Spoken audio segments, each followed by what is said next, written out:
I didn't know how long you had that like red inflatable Master Chief helmet before, but now I see it's been part of your history since the beginning. Yeah. I had to take a big break from using it because of one individual. But why? Some people might be familiar with this person, but best not to invoke their name and hope they stay where they are. All right, fair enough. Fair enough. We don't need to dig up any It was bad just history. a stalker. It was just a stalker who wanted me to sit on the inflatable Halo helmet and take pictures of it and send it to him. And he kept like harassing people in the Halo community for like 3 years. Yeah, I lost it shortly after, and I have no idea what happened to it to this day. Just up and gone. Did you know that about me? Yeah. What? How? All right, this one's August 5th, 2016. Let's see. Not sure why Microsoft hasn't massively restructured 343 Industries at this point. You can't make these mistakes in a multi-billion-dollar franchise. You should send me the link to that tweet. I will. Please and thank you. Yep, I gotcha. I'll pull it up. I was a messiah. I was a messiah. A prophet, if you might say. Good evening, or whatever time zone it is for you at the moment. Welcome. If you clicked on this video, this is Unfiltered. This is a interview segment that I do with content creators that is a part of a fully live show called Nade at Night on my Twitch channel that I do once a month. However, I take the segments, cut them up, or basically cut them out, upload them to YouTube for your viewing pleasure, and that's why you're here. So, without further ado, the ActMan. All right, how you doing, dude? What's up? What's up? Pretty good. Good. Guys, good. I got a new shirt today. Oh wait. Oh, that's sick. Mm-hmm. Hell yeah. How much was that? Maybe like 25 bucks, 30. Not bad. Guys, the ActMan, if you don't know who he is, surprisingly enough, YouTube powerhouse, variety content creator starting in Halo? Halo, yeah. Starting in Halo, way back in the Halo 5 days. And now he's here with 1.6 million subscribers? 1.5? We're close. We're close to 1.6. Honing in. Couple thousand away. Yeah, variety content creator, best known for his game reviews, which I also thoroughly enjoy. Oh, you're too kind. Especially the Call of Duty ones. For obvious reasons. Some of the recent ones. But I think they're all good. Yeah, they're all good. All good. I just was never a huge fan of. It's my internal like Halo versus Call of Duty that I can't seem to ever suppress. So I'm like, someone shitting on COD? Yeah. That's my perfect treat. Hell yeah. Anyway. I feel that. There you go. That's why I do it too. Perfect. Exactly. We all get a kick out of it. And I'm sure some COD fans do as well. Helps the validation. But I've got some questions I'd like to ask you, and I'm sure there's plenty of people watching that would love to have them answered. So, right off the bat, who is the ActMan, and how did you come up with the name, and when? I don't know. It's pretty much just like a persona that can kind of like TheActMan is a guy that can fit any role that I need to for whatever cheesy skit or video idea I'm doing. I mean, we're kind of one and the same.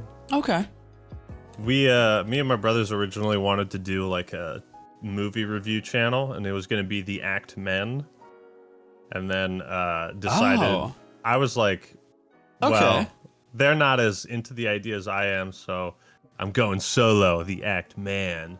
They didn't feel like they were as committed. Well, at the time, I was like 2013. We were just kind of spitballing ideas, and we really liked, I think like Your Movie Sucks, I Hate Everything, Angry Joe, Angry Video Game Nerd, like Red Letter Media, all those classic reviewers. We were inspired by a lot of them. Yeah. So that was the original, like, we had the idea in 2013, and then I didn't post a video till like 2016. Shit.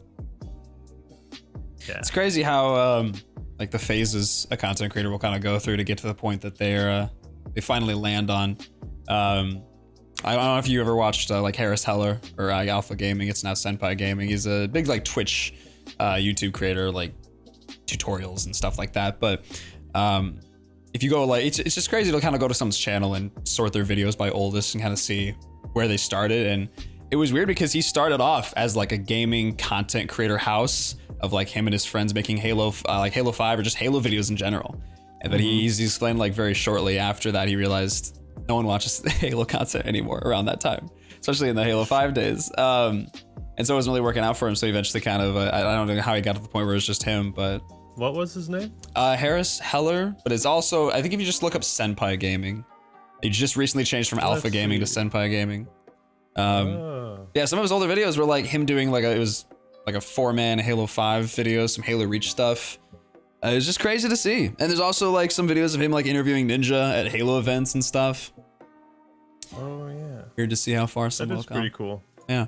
Did you ever use any names or aliases before the ActMan? Or is it just always that? Nah, it was just the ActMan and then Breaker of Balls. All right. Yeah, Breaker of Balls was like my original gamer tag, which like some really old videos, you might see like the gamer tag in the bottom left. Yeah. But it's technically Breaker of Balls 6. Because the name got reported. Oh. It got reported enough, so I had to change it, so I added a 6. I hate that. And that made it all good. I had a Twitch viewer. His name was Donkey King Kong's Cock, with a K, and he had that name for 2 years straight before someone reported it. And he, you'd think the sensible thing was they would like email or message him and say, hey, this name isn't really appropriate. We didn't catch it till now. We need you to change it, otherwise we're gonna do something. But they just banned the account, just up and banned it. And then I think like a few months later, they unbanned it and auto changed the name to something else. The worst. That's Twitch for you. Yeah, it's like I want to be like that doesn't make any sense, but I'm like, oh well, that's. Welcome to Twitch, ladies and gentlemen. There's some method to it, I suppose. I guess so. What I don't get about Twitch is like I had that act party emote where I'm like dancing, and that was too sexual apparently to be on Twitch. And I always thought, as far as like sex related content, that Twitch was the place I was supposed to go for that. You know? You think so? I guess. Yeah. There's I mean, that's kind of like my outsider perspective. I was like, okay, sex related stuff. Yeah, I could probably take my shirt off. They'd be fine with that. You know. There are some categories. That's just what I thought based on Twitch's reputation. We make the joke sometimes on stream, and I pull up some categories, and I'm like, here's what something like some sides of Twitch has to offer. And sometimes like I'm scared because I'm like, should I be showing this on stream? And I'm like, wait, it's on their website. But it's been streamed, yeah. There's nothing that can happen to me. It's right there. Oh, you're playing with fire though. Yeah, somehow they'll find a way. No, Twitch has been pretty cool though. Yeah, that's good because you just recently started restarting to stream again. Yeah, I mean, I need someone to help with main channel content because editing that is like my biggest time sink. It is. It takes so much fucking time, especially when you want it to be like hella high quality. Yeah, so I've had troubles getting a consistent editor. I've had a lot of people that have done really good, but they just kind of like, for one reason or another, can't keep working. Yeah. So now that I have that, I can do less baseline editing and more fun, creative stuff. That's good. Yeah, absolutely. Give you more time to just kind of relax and I guess interact with your community more.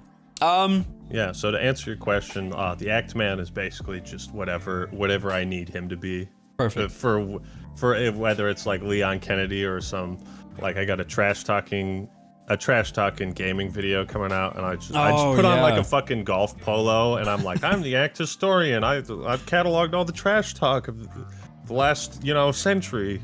There you go. So it's just whatever I need him to be. Jack of all trades, master of all. Perfect. It's like a Swiss Army guy. Yeah. Works out. Okay. How long have you been on YouTube, and who, if anyone, first introduced you to it?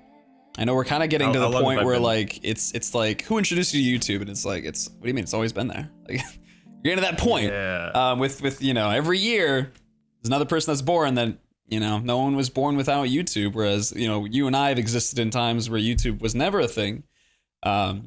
But how long have I been watching videos on YouTube, you mean? More so, I guess just kind of who introduced you to YouTube, and I guess I was around the time. Oh, actually, yeah, no, that works. I guess how long have you been on the platform, and then when did you start creating content? I mean, we discovered it like way early. I don't know how early we discovered YouTube, but probably within, I don't know, maybe within like the first year or two of it being out. It feels like looking back, we had watched stuff on there in 2004, but it wasn't a thing in 2004, was it? Memory is a fickle thing.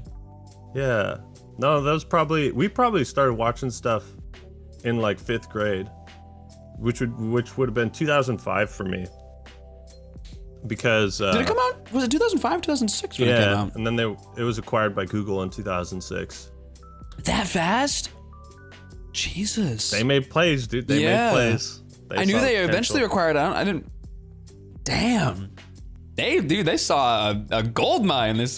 Grab that right now. Yeah. I'm pretty certain that's what happened, but probably somewhere like that. So it's always been a thing in my life, at least the internet and watching videos on it. So it was always fascinating, the idea of independently produced garbage that people find enjoyment from, you know. Crazy how it's evolved. So when did you start making content on it?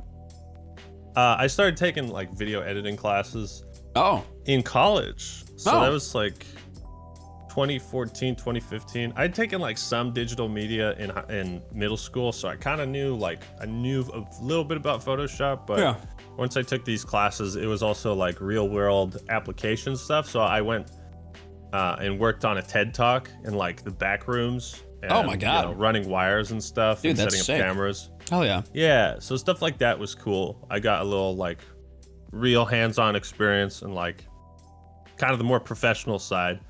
And then I was like, okay, now that I know how to edit, I'm just gonna make the most unprofessional stuff that I can. Yeah, but using somewhat professional techniques. Yeah. Instead of just kind of learning as you go, you have a little bit of a base to work with. Yeah, and I really wanted to do that because I remember MCC came out and I wanted to do a big video on it because I had thought about YouTube and I was like, this is it. This was like my chance because I was so pissed off. I was so pissed off about it. And then as you should be. I started making a video and I realized I was like, I have no fucking idea what I'm doing. I have no idea what I'm doing when I'm making this video. And so I took a break and I started doing research. That was like the big thing that really helped me out was if you're curious about something, just do research. Oh yeah. Do research on it. That's what I've told a lot of people who have asked me certain questions on just kind of streaming and content creation. I'm like, listen, there is an infinite amount of knowledge at your fingertips, and there is more and more knowledge being uploaded and archived every single millisecond that you just sit there. And the quality of that information and those instructions as well, like continuously just get better and better. You can do anything that you want at this point. Like 15, 20 years ago, if I would have been this age and I'd be like, you know what, I kind of want to create start a photography business. And someone would be like, well, yeah, but you have to go to photography school and like learn how to, use a camera and use how to, learn Photoshop. And, that's all super expensive and that's going to probably put you in a lot of debt. And then you got to also like juggle and be like, oh, is the business going to be successful? How do you market? How do you write an invoice, etc.? How do you deal with people? And did that for 3 years with no college experience because I got to the point where in the internet's life cycle where every article I looked at was like, yeah, you don't need to go to college for photography. Like there are hundreds of people on YouTube willing to give all of that information away for free and probably at a higher quality than a photography teacher in a random college. And it's just easier to learn. Although to be fair, college was a good absolutely step for me because it was like a curriculum and like a teacher and some place I had to be and had to go to, and I was graded on instead of it all kind of relying on your own self-discipline. Yeah. So definitely. That was helpful for me. Yeah, I'm not necessarily saying college is like hey, don't go to college, but no, I know what you mean. Yeah, we're living in a day and age where there's just so much information right in front of you. Where you can have that. If you have that self-discipline, then you probably don't need to go to college. Exactly. So much that you can do. Mm-hmm. Well, obviously YouTube has worked out for you quite well. in a different scenario, different universe, if it wouldn't have. In a different scenario. What do you think, if it wouldn't have worked out, what would you have tried for next? If anything. What would I have tried next? Probably something with martial arts. Maybe like choreographing fights. Fight scenes in movies. Or like a stunt coordinator.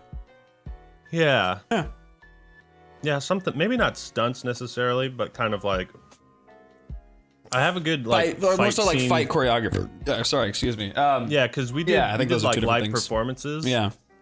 And when you do live performances, the margin of error you have is Super very small. Yeah. It's very small. I imagine. It's kind of like those fire jugglers, you know? Yeah. Oh God, that's terrifying. You fuck that up. You kind of know they fucked up. One small move wrong, it's over. Yeah. So I always thought like choreographed fights would be cool. Ideally in like a TV show or a movie setting where it's like, okay, what's this character feeling? What are they feeling in this moment? Yep. Who are they up against? Why are they fighting? And then you kind of figure out what sort of Style fight styles they might have. Yeah. Yeah. There you go. So craft a story around that. I think That's sick. That would have been something I would have looked into. Huh. Okay. Shit. So. Something I'd still consider to this day, but yeah, no, I can't make time for it yet. Yeah, I mean, we have long lives ahead of us. Mm-hmm. Assuming we do. Yeah, you coach when you're older because you can't do the things that you used to be able to do anymore. Yeah, exactly. Yeah, you can't really do it, so you kind of just pass that knowledge and that experience on. But we have long lives ahead of us. You don't always have to. We don't have to find one thing and stick to it for 60 years. We can do whatever we want. I know plenty of people that say, "Oh, I used to do this. I used to do this," and just like streamers in general, I know where they're like, they've been streaming for 5 years and they're like, "I think I'm done with this." And they just gonna move on, and it's weird for me to even think about that because it's like that's weird to think about. Yeah, too. A lot of streamers, they just kind of you feel like they'll always be there, and like unless something happens where they kind of fall off, but you're just like Summer 1G, he'll always be there, right? But there are gonna be a lot of large content creators where they're gonna upload their last video, they're gonna end their last stream, and go on with their life. It's weird. It's just kind of, it all feels eternal in a way, but it's definitely not. I'll try to make it as long as I can. Yeah. There you go. So next question, who inspires you the most, if anyone? If there are multiple people, you can answer with that. I think Nick, when I asked him, he answered with like 3. But who do you, I guess, kind of, maybe not, I guess in the same vein, look up to, or who really like kind of just gives you the drive to keep going? Could be a person in your life, could be a famous celebrity, a content creator, friend, anyone. Honestly, what a big driving force for me was just the passion I had for storytelling and like certain characters and moments in a game or a movie or a TV show. I don't know if there's a specific person, but there's like a lot of content creators that did story reviews or reviews of movies and stuff, and they point out details. And I mean, Red Letter Media is good. Angry Video Game Nerd, Angry Joe, those guys are kind of like the classic. Yeah. Like the I Hate Everything, Your Movie Sucks. All those guys are pretty like classic oldie YouTube review gurus. Yep. Been around for a decade, somewhere like that. Yeah, and developed their own styles. And when I first started doing videos, I relied too much on other people's styles, but then I very quickly kind of established my own. Yep. Been there. So those guys, I'd say, inspired me. There you go. Damn. Yeah, I think with I remember when Angry Joe started doing movie reviews. I don't know how many years ago it was at this point, but initially I was like, that's not a video game review. It was kind of like, that's video game. That's not video game. Hey Joe, what are you doing? I think I initially found him with his 2013 Xbox One rant when they revealed the Xbox One, and that was so good. Famous. That was I think I watched that thing like 25 times. I don't know why. I was so inspired by his unscripted rant about the whole thing, and I was just like, this is fun. This is nice. I don't know why. There's a weird comfort in a way. Quotes in there. I've used some of the quotes from that in his video, in some of my videos. That was a rough reveal, just in general. Dude, that was so bad. I don't know what they were thinking. You pair it with the fact that they also announced the Halo TV show at the same event. Double whammy. Double whammy. Yep. Okay. But I mean, I'd also say like PewDiePie and Mr. Beast are both. I think those people inspire a lot. Oh yeah. And I'd be lying if I said I wasn't inspired by them, because they kind of illustrate what is possible for one person to do. Yeah. And although like it's not just one person like doing everything. Yeah. But it's not Mr. Beast's crew. It's Mr. Beast and PewDiePie. Yep. So those two guys, yeah. We actually we talked about it on stream the other night where we were looking at the top 100 most subscribed channels. You know, obviously, a lot of corporations and businesses and like public figures, music artists, exactly. They're all on there, and we're like, at what point do you stop considering a creator a creator? Because like, there was the debate of like, do we see Mr. Beast as Mr. Beast, or we see Mr. Beast because he has, you know, he pays so many people. He's got a giant crew. You know, it's all manufactured, quote unquote, in a way, where it's just very professionally done and not really like commercialized, but it's just a huge amount of time and money is put into it. Versus PewDiePie, who, while he's not on his own, where like a lot of people with, you know, with creators that kind of just sit down in their room still and do those kind of room style videos where it feels like a one-on-one with that person. They're not really editing those videos either. They still have probably a team of editors that they say, hey, who's up for this video? Here you go. And they make daily content.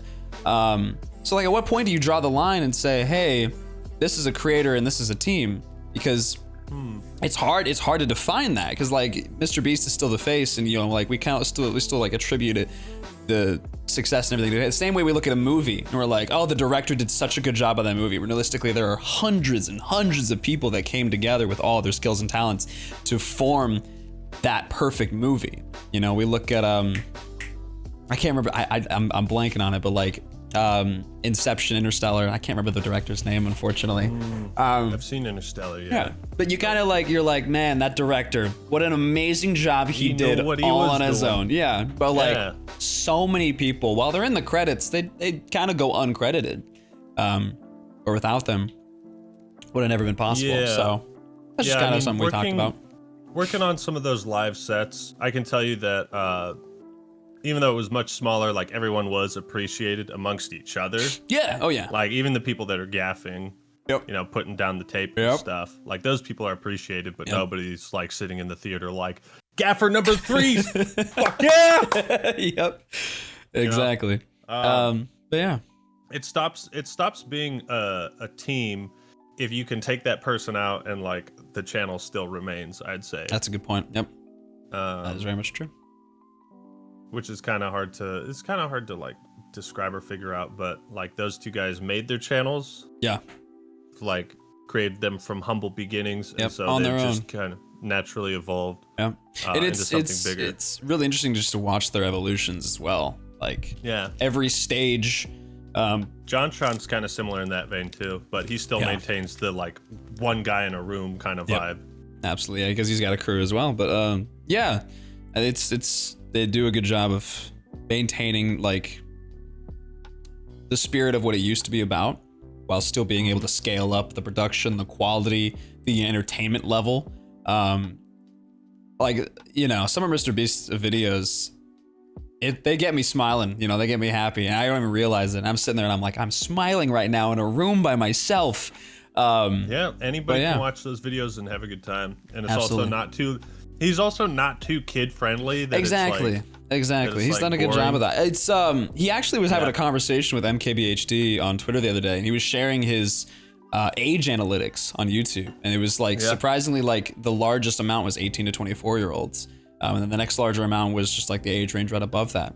And that's the thing, like any it's really easy to look at a creator and be like, oh, it's all kids, but no, realistically, like they say that as a way to try to demean, try to kind of diminish their quality and be like, oh, it's just kid content, when it's really not. Like, he does a good job of playing into like the fact that, hey, he, you know, at any moment your attention can be lost and you're gonna leave, you know, go on to the next YouTube video, and he understands that, and so he does a good job of, I think, balancing and, you know, trying to make them as entertaining as possible. We obviously have seen that when he says, hey, yeah, I spent $1 million on this video and I scrapped it because I didn't like the quality of it. And obviously I personally believe that, unfortunately, that kind of is a slippery slope, because like, you know, as you continue to push the bar higher and higher in terms of quality and entertainment, but also like your standards continue to get higher. And so if you don't meet those standards, it's a lot of money. That's a lot of time wasted. You know, how many more videos are going to continue to get scrapped? And is it ever going to top out? You know? Yeah, that's what I go through with, but it's on a much smaller scale. Yeah. It's kind of like, but that's why I need an editor to take care of that baseline work. Because absolutely. I'm a stickler for how things are edited. Same. Very big stickler. Same. Yeah. Same. It hurts because when I first got an editor, I was like, okay, here's my vision, here's my baby. I need you to do it just like me. But like, yeah, it's hard to have an open mind and be like, I'm open to, you know, like what your interpretation might be, how, you know, like what you can bring to the table, because that helps so much. With the creative process is just kind of opening up and being like, what's your opinion? What do you think? Yeah. Anyway, okay. Favorite non-Halo video game or series, and why? There's a few of those. You got a lot. Yeah, you got a lot. You've been around the block. You've played a lot. You've reviewed a lot. Definitely more than I have. So I've been stuck on Halo for like glue for decades. It really some days it changes, or like some weeks my mindset's on one thing. Like I recently replayed Paper Mario like a month ago, so I'm kind of like, oh, it's Paper Mario now. Yep. But favorite besides Halo, in terms of what I've enjoyed the most or spent the most time in, that's hard. Maybe the Ace Attorney games right now. I might say Ace Attorney for the moment. There's also like Call of Duty and Paper Mario and some others, but Ace Attorneys are pretty good. The stories in those are just like unbelievably good. So I feel like a really, really good story. Yeah, I'd always seen like the Ace Attorney memes, but I don't think I ever knew it was like a video game.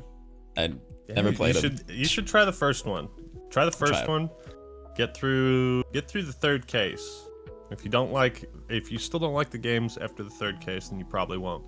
I'm trying to tell people that for TV shows, I'm like, for the most part, if you don't like it after 3 episodes, it's probably not for you. For the most part. Some TV shows don't really pick up until they're like their second season or so.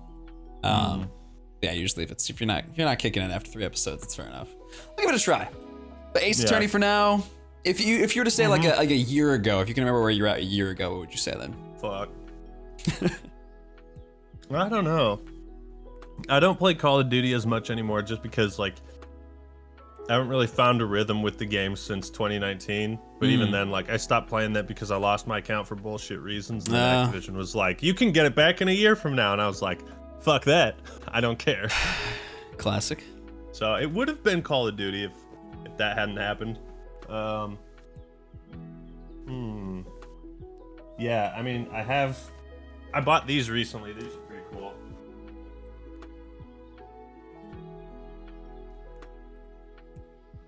I have like every Ace Attorney game in English and in Japanese. What console did it come out on? Game Boy Advance. Oh shit. Yeah, so these are pretty sick. Dude, that's fucking sick. These were cheap too. I thought these were gonna be way more expensive. How much were they? These were like $20-$30 in the box and everything. Yeah. Damn. Pretty sick. So they got really good box art.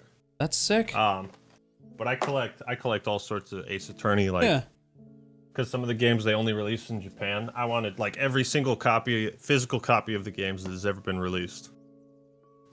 God damn. I'm a big collector with that. Yeah, I think that's kind of like a good indicator if you really love a game, is to just kind of get it, especially nowadays where like everything's digitized and It's so much easier to get it on a digital platform. If you really love it, get it a physical copy.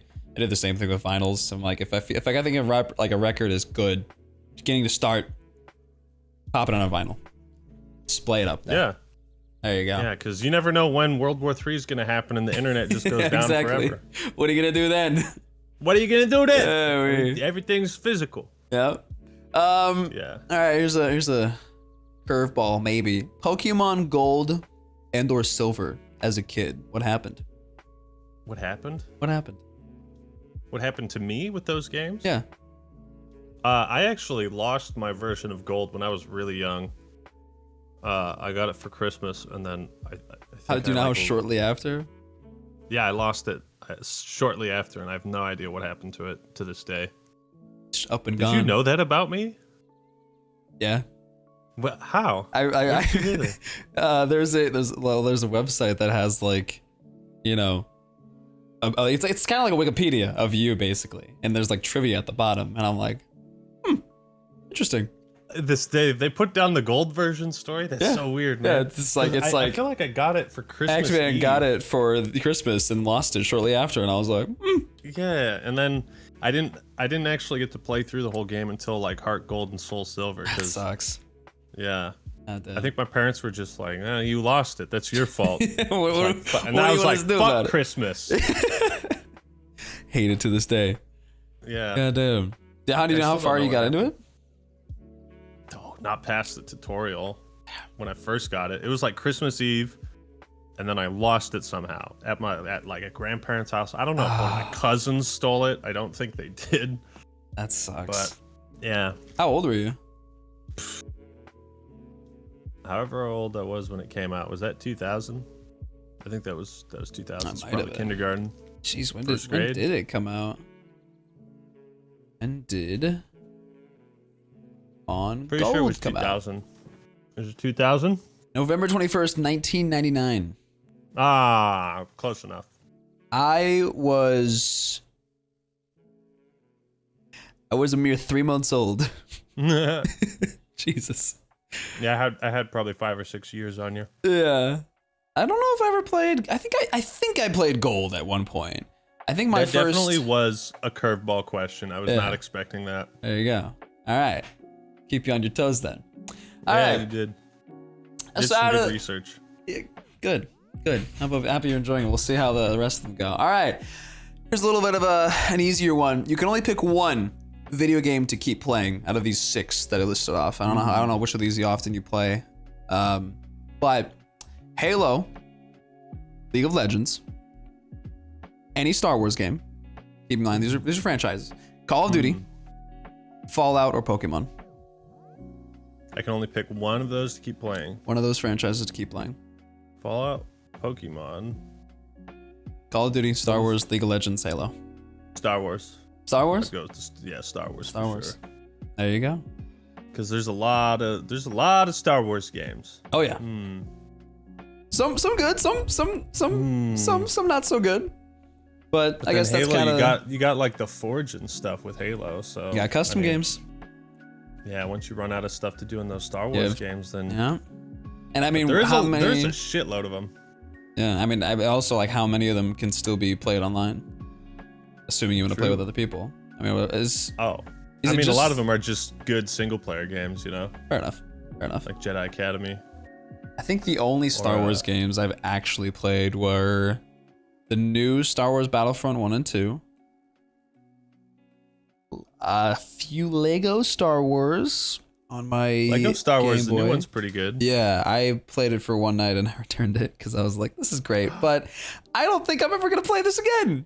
Really? Yeah, I know. I just couldn't really get into it. Play it. It seemed like a cute, fun. I think it was. I played it on stream and I was having fun and it was fun, but I was just like, too easy. I was like, I don't see myself coming back to this. I liked it. It's just my unfortunately, like my love for single player games has dwindled as I've gotten older, and my addiction to the rapid multiplayer dopamine injections got even more intense. Yeah, where I'm like, all right, let's go again.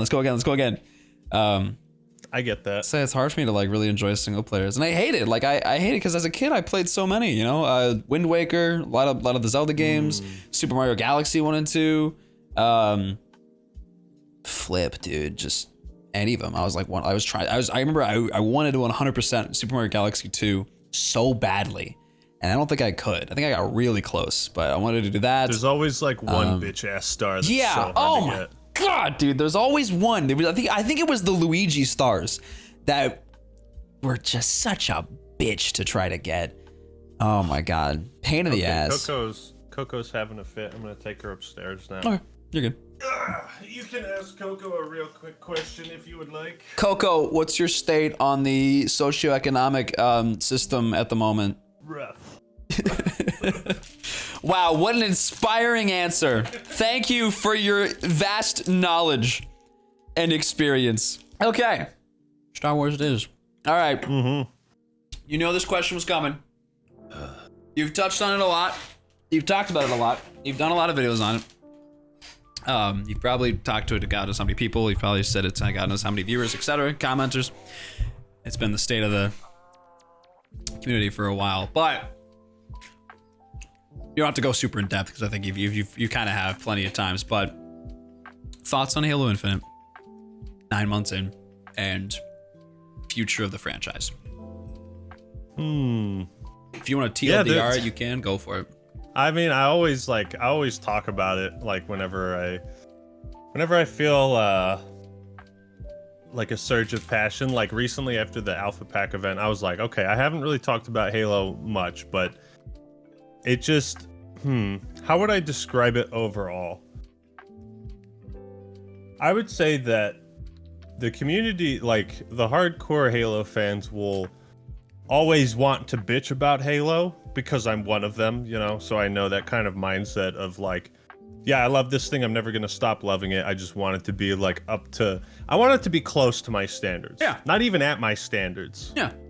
Like I've lowered my standards a lot, I feel like, for Halo. You don't gotta hit the bullseye, just kind of get like, hit the target. Yeah, Please. just kind of get close. Yeah. Like, so at first everyone was pretty excited, like hype was rolling before the game was coming out. Yep. Never really saw the red flags way back when, but even after really the game came out, and I was like, okay, there's some issues. Custom games are broken. I thought it was going to be kind of like Halo 5, where yeah, the game launches in a state that it really shouldn't have, but there's a quick update process where things are coming out. Yep. And it sucks that you have to go through that, but it's almost like it's gotten a step below. So it almost feels ironic that Infinite is a spiritual successor kind of to Combat Evolved. Combat Evolved, it feels like the series is at like a point where it really has devolved. Yeah. Like almost like a boomerang effect. Yeah. Right? But I mean, like I'll always be around, you know. Yeah. I'd rather have a bad Halo game came out than no games at all. Yeah. That's also that's also a good question as well, is like the constant debate of like, should Halo have stopped when Bungie left? No. Yeah. No. Because I probably wouldn't be here. Probably wouldn't. Exactly. A lot of things would change. Exactly. A lot of things would change. You probably wouldn't be here, Nick. Good majority of the current Halo content creators and just be whoop somewhere else. Would never cross paths. I think my opinions on the state of Infinite is I really don't understand like what has been happening or what has been prioritized or what is like what's going on behind the scenes. Yeah. It just kind of seems like the engine they're working on and the way they've structured their work and the way they hired employees, when it comes to coding, it's like the core problem is right here, but it's buried under a fucking mountain of 300,000 lines of code that nobody knows how to get through because the game's been in development for 6 years. So how do you track down the guy who was there 5 years ago? Yeah. Maybe he's dead. Yeah. Somewhere else. But it just kind of seems like I'm not sure given the time how how like this was kind of the plan. That's really what I find most confusing. To sum it up, I'd say it feels like 343 and its leadership have done everything they can to avoid trying to like make a successor to Halo 3. Yeah. Which is what we all want. Reach, I consider like a spin-off. Yeah. Right. Same thing with ODST to a certain extent. 100%. Kind of Halo Wars is a spin-off too. Yep. But when Halo 4 came back, it like that was the start of a decline, and then it's kind of, you know, up and down from there. But it just seems like the vision isn't to do what Halo 3 did and do it better, which is what I think it should be. That was the height of the franchise's popularity. It had that broad audience. Yep. A whole bunch of people came back to Infinite because they thought of those times when they played Halo 3 with their buddies, and they're like, "Oh yeah, this looks like those times. I want those times again." You know? So, I mean, people played Halo 3 and Reach for a long ass time before they kind of moved on to other series. Years and years and years. They did it until the servers were shut down. Yeah, I mean, as long as Forge works and custom games work and you can host lobbies without going through a whole bunch of hoops, then I think Infinite will have a spark, it'll have a chance. But those systems need to be in place to facilitate Forge and custom games, because the fans need to take over creating the content now. They've been doing it even without an official Forge release. Yep. They've been so hungry for it. They've been so hungry. I think the sadder thing about it is, like, a lot of people were really excited, and I was really excited about it too. And people thought, like, well, this is going to be a big boost in viewership and subs and all this sort of thing, and it was for a bit, but the game didn't have enough. Yeah, it didn't have enough to keep that same level of, like, if it had Forge, completely different story. Forge and custom games, completely different story for where we are. Yep. Even if all the post-launch updates they did were just exactly the same, Forge and custom games would have given everyone, like, a backbone of content. Yep. That's something to fall back on, because I mean, it's like when you're not having fun playing multiplayer, what do you do? You know, especially if you're not someone who, like, wants to replay the campaign for the 5th time. You know, it's like, okay, I'm not having fun with multiplayer. I am gonna go play something else or cry into my pillow because there's nothing for me else to do. Actually, on that note, I have been working on a video that kind of goes a bit more into this subject. It's more so about the social features. I just had Paragon edit some of that for me. Dope.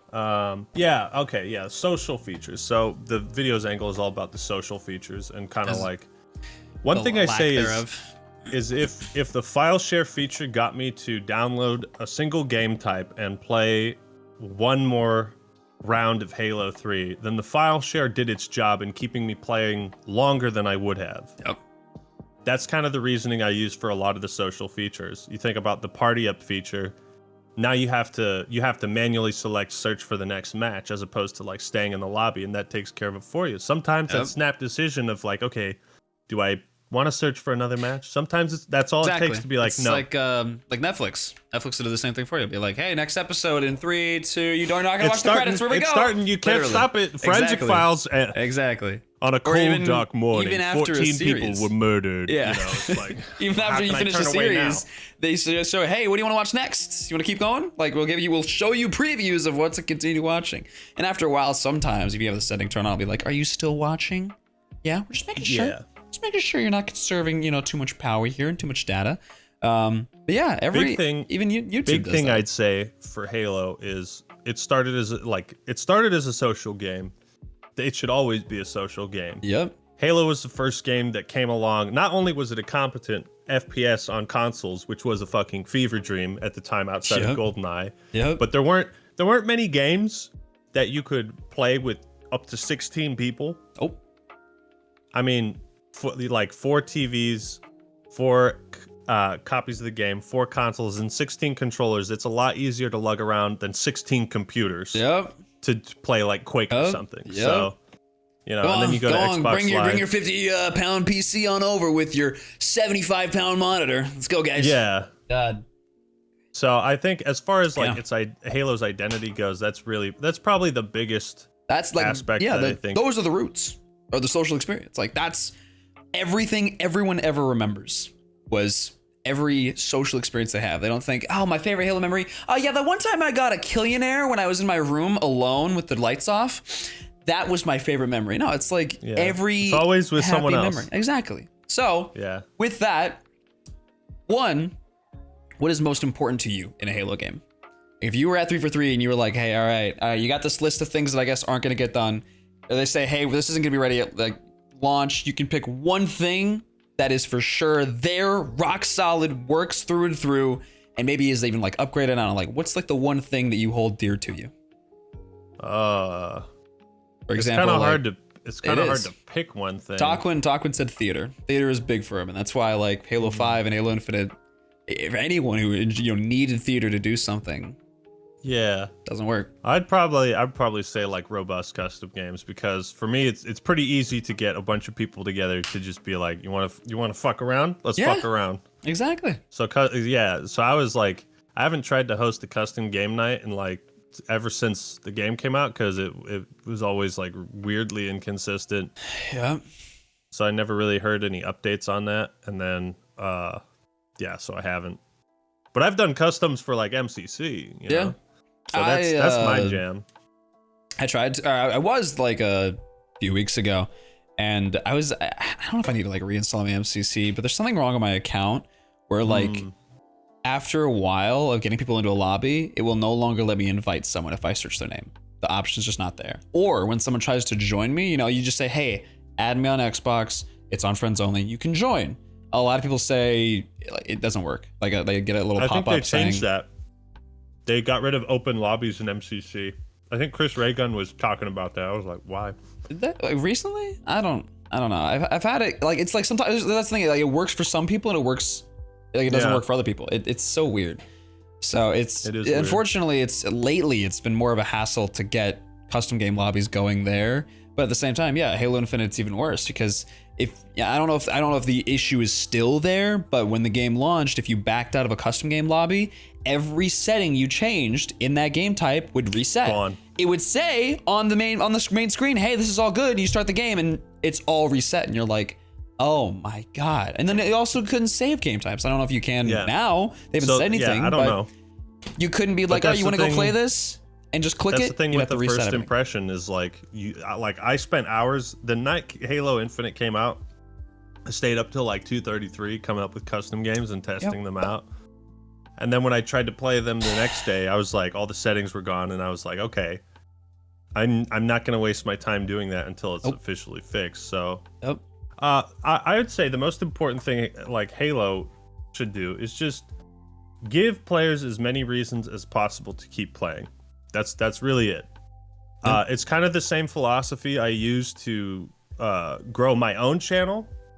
And I'm kind of talking about stuff that I'll talk about in this video, but in terms of like selling media or selling content, it's like, okay, I just want to make the best video possible, because the more people that watch it, the more money I will get because of ads and other things and sponsorships and whatnot. But I don't create a video and then be like, okay, yeah, I'm gonna put fucking 10 mid-roll ads on this video, and I'm gonna make sure I have a sponsorship on every single video, and I plug my Patreon and my Twitch, and like I'm not super methodical about how I make money, because I feel like if you just make a good product, and you're satisfied with like players or viewers, then money will just come naturally, because people like what you like, and they will. It's really they will. Yeah. You know, like if there was a fucking Arbiter skin in Infinite, of course I'd pay for that. If playable elites were in and you could buy an Arbiter skin, everyone something like that you'd probably want to unlock. That'd be something really cool. Yep. Like classic Halo 2 Arbiter skin. Yep. There's playable elites in Infinite. Only one ranked playlist where playable elites are allowed, but all the other ranked playlists are Spartan only. This is just my vision. I'd pay money for an Arbiter skin. Yeah. You know what I mean? Yeah. Well, I mean, it makes total sense. Like, again, like, Delaney's spent like over $600 on League of Legends cosmetics over the years, which is a lot. You know, it's a lot. Yeah. In fact, it's even worse that they have a website to track that. But I can't say much because I should check that for me to see how disappointing my life was at one point. Go for it. Apex doesn't have that, but I know I've spent a lot of money on Apex, and a lot on the surface, it's really easy to be like, a free game? Why would you do that? But like when you love something and when you really enjoy it, it's really easy to. It's like, you know, why not? Like I want to pimp out my shit, and I want to enjoy the way I look, even if it doesn't add anything to the game technically.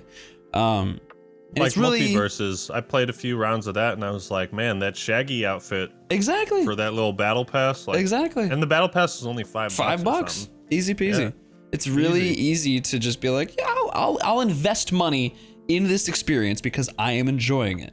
But it's what I think, like when Infinite first came out, almost every week I was buying something from the shop, even shit I knew I wasn't gonna use again.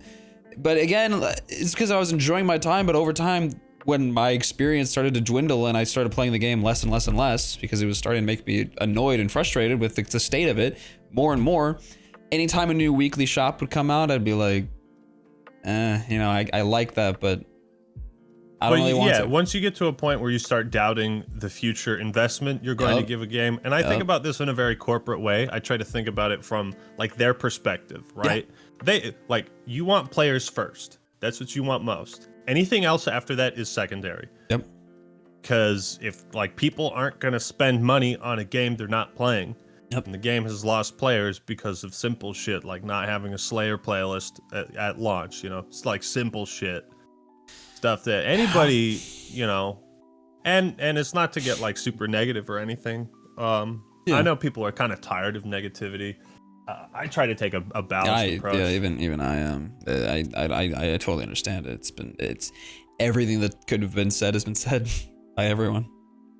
And at the point where it's I'll always find some way to add to the conversation. Like the stuff about social features, I think is really important. Yeah, because you know, I also relate that to my own success on YouTube, and you know, like I could start doing more often uploads, and I could start cutting corners on a lot of things, and I could start kind of just like obviously padding out the runtime of videos.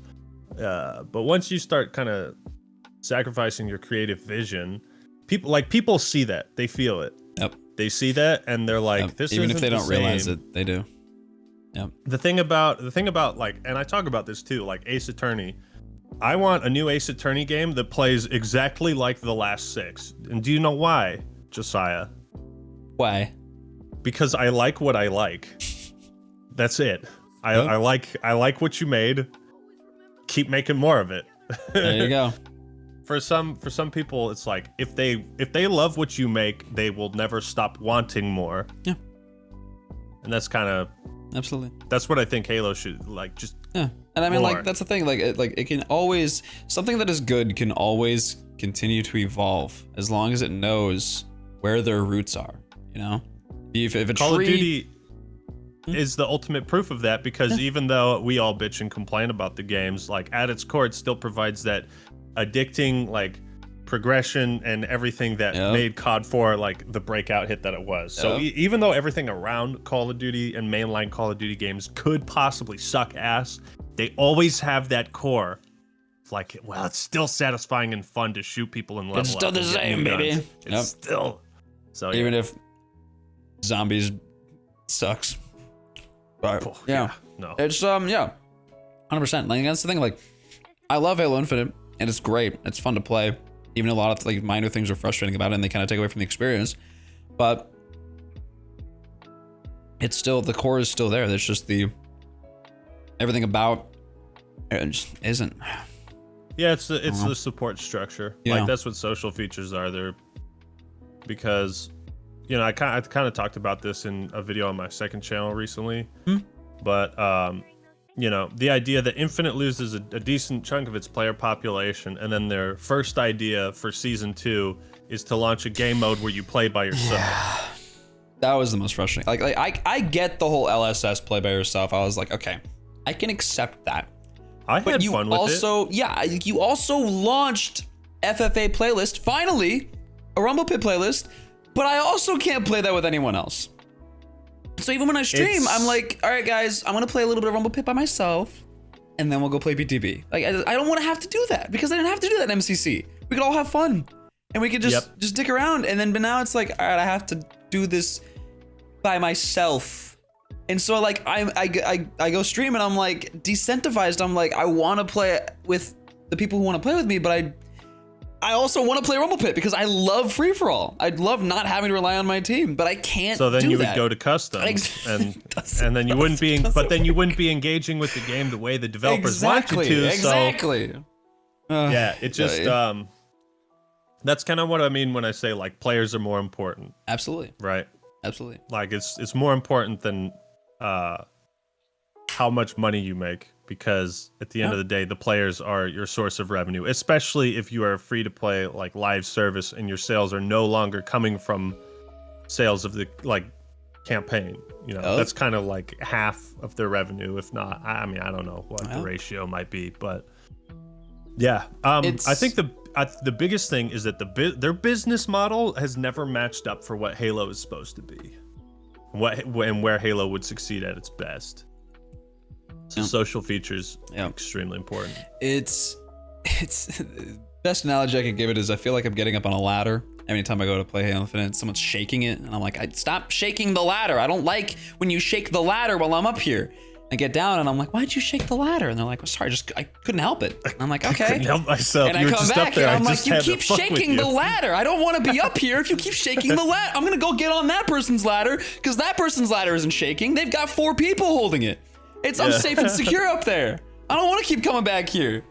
I like that. That's pretty funny. Yeah. It's like, why did you shake the ladder? I just had to fuck with you. I had to. I don't know. Just had that feeling. I mean, so I mean, we'll see what the future holds. That's kind of been my mindset every year for a large portion of 343's tenure. And again, I try not to be super negative, but like I just am where I am mentally with the games as a result of what I feel about them. I mean, and you got to be true to yourself. Everyone was pretty hyped about the games up until release, and I was like, yeah, this is looking pretty good. This looks like all the right directions. If they just have the content and it works, we're in business, you know? Yep. That was my thought at the time. It's like buying a new car, or like maybe like a used car, you know, and you're like, everything looks good, you know, you're on the lot, and you're like, do a little test drive, you're like, I'm loving this. This is good. And then you get it, and a week later, the clutch goes out or something, you know, maybe just like little things, you know, like maybe a window doesn't roll down all the way or something, or maybe the speakers are kind of just a little low quality, or maybe it's got like a weird smell to it, or you don't like the way that it accelerates, or just like small things here and there, and you're like, well, damn, this isn't what I thought it was gonna be. Not the dream car. I mean, but I think audience reaction to the marketing and to the trailers and the gameplay, even in the flights, I don't remember desyncing a lot in the flights before launch, but I also remember thinking like, okay, yeah, I hope there's a lot more content than what we're seeing here. Yeah. And but like audience reaction to that vision, because it felt like a Halo 3 sequel, you know what I mean? Yep. So the market is still there. People would still be excited for Halo. I don't know if everyone would still be excited if it's being made by 343, you know what I mean? But yeah, I just hope whoever's in charge at Microsoft and 343, they pull, like, someone's head is way far up their ass and they have no idea how to make money with this franchise. That's what bugs me. It's like, you put me in charge, I'll make you some motherfucking money. Okay. Yep. But first off, we need to get players back. I feel like we're in 2013, and I don't remember his name, but the guy who was like head of Xbox. Don Matrick. Yeah, Don Matrick. Yeah. I feel like he's in charge. Yeah, and we're just waiting for the Phil Spencer. It's just that's taking more time. That's the guy shaking the fucking ladder. Yeah. It's Don Matrick. God damn it. Oh yeah. I don't know. It's just time. It's just. I will always have opinions for Halo. Yeah. I'll always be willing to talk about it. I'll always be around. You can't get rid of me. Yep. We'll get into that later. I'll show you what I mean by that. But okay. And then the flip side. Favorite Halo memory or memories. The one where when Halo pops up in your mind and you're in a good mood and you're like, God, I miss that. You know, it's always CE campaign with like my brother or my friends. We used to do this thing, me and my brother. Yeah. Because you know those parts in Combat Evolved where like you go down the elevator on 343 Guilty Spark and then there's blood everywhere. Yes. And there's bodies all along the ground. Yeah. Like whenever the Flood were out at a location, there would be bodies everywhere. So what me and my brother would do is we would like kill enemies in an area, and then we'd like throw grenades and whack the bodies and then shoot everywhere, and we'd be like, bro, does it look like the flood we're here? And we'd be like, yeah, it does. We'd become like fucking painters with the blood in Halo, trying to make it look like the flood had came, you know? Oh my god. Simple shit like that. Or me and my buddy Max, we'd play Marine mode on Legendary, which the way the Marines act in Combat Evolved, they shoot like 3 round bursts from the assault rifle, and then they like so we'd play like that. Yeah. Oh, and then we'd always talk in a British accent and then just get killed. And nonetheless, though, a social experience. Co-op campaign with like Combat Evolved co-op campaign is usually where my mind first goes. That's or good. just like there was one weekend I stayed at my buddy Chris's house. Played Halo 3 Saturday night, woke up Sunday, ate breakfast, got a big thing of Oreos, played Halo 3 till like 6 p.m. Yep. Ate Oreos the whole day, walked home, felt like total shit, had no regrets. Yeah. Yeah, just like a full fucking like half day just straight playing Halo 3 online. Yep. It's crazy how much time we used to put into video games nonstop, and it's like it didn't even affect us. Just like I'd do it again the next day and the next day. Well, weekends are different for me because of like the job. Oh yeah, there's always something to do. Yeah. I never run out of work to do. I know, man. There you go. Yeah. What got you into martial arts? I was a bad kid. My parents wanted to discipline me. Really? Yeah. I was not expecting that answer. Right? You thought it was a choice. It wasn't a choice typically, for me. it usually is. Yeah. It's like, hey, what got you into music? Oh, I just really like, the piano really intrigued me on all my favorite music, and I really just wanted to kind of learn that because that's what intrigued me the most. Okay, well, I know like probably a good portion of your audience kind of knows that you're into martial arts, but I think a lot of people just kind of forget. Their content creators' personal endeavors. Too often. Yeah, are you still doing it? No, I stopped actually in like February. So, oh damn, in the 13 years that I was doing it, this is like the longest I've gone without doing it. So it felt really weird. Yeah. At first, it's like, but it's kind of like necessary. I could always go back, or maybe I could. I don't know. There's so your parents put you maybe in... some drama around my leaving, but sorry not to hear too much drama. Sorry to hear that. It's more so like it's just hard for me to be consistent because of all the shit I have like elsewhere in my life. Busy man. But I got started in it back in 2008, and my parents just like needed someone to discipline me, and it worked pretty well. I mean, I liked going, and it was fun, and some of my classmates went there too, and friends of mine, so that was cool. And that's good. Yeah, the master didn't fuck around because like he always had control of the situation. He wasn't a bitch or anything. Yeah. He didn't let kids walk all over him or nothing. Because you're also in a situation like in actual school, it's different. But like if some kid is in your martial arts class, and because I was also an instructor, but if there's a kid who's giving you attitude, then you just say push-up position, and everyone gets in a push-up position, and they have to do that. Like you don't have a choice. You get in push-up position. What? Josiah, this is a military-run program, okay? We are emulating military. You line up by rank. Your belt is your rank. You say yes, sir, no, sir. Boy, oh boy, can't wait. And when you do the push-ups, you count them out. 1, sir. 2, sir. 2. 3, sir. 4, sir. What's the most you've done, or you've had to do? You have to do 100 for your black belt test. Oh, that already hurts. Yeah, that already hurts. It's like 101 sitting, but you don't have to like hold the push-up position the whole time. It's just like, okay, now you do 100 push-ups, and you don't like you can take a break, but you're doing 100 push-ups right now. Okay, gotcha. So it's not right continuous. Okay. it's not like, oh, you didn't do 100 in a row, you failed. Yeah, okay. No, you got 99. Sorry, buddy, you were one short. Yeah, no. Just go till your arms give out. Jesus. Yeah, pretty much. Until your arms give out, and then you take a little bit of a break, and then you can get like 3 more in. Yeah. You know, bit by bit. We got time, buddy. Keep going. Jesus. What's the highest belt you ever achieved? First degree black belt. How many degrees were there? So they're like stages of each belt? Yeah, it depends on the program. At least the one that I'm in, I think the adult black belts are universal. Okay. So there's like first degree black belt. That means you've mastered or you've mastered pretty much the program up until that point. Damn. Or you've demonstrated that you know most of the curriculum. Damn. Second degree black belt is like you have refined a lot of your techniques and everything. And I think third degree is when you're technically, is it third? I can't remember if third or fifth degree is master. I think fifth degree is master, but we have different labels for them. Huh. So there's Musa, so I'd be Musa Van Act. Muguan is second degree, and Mujang is third degree.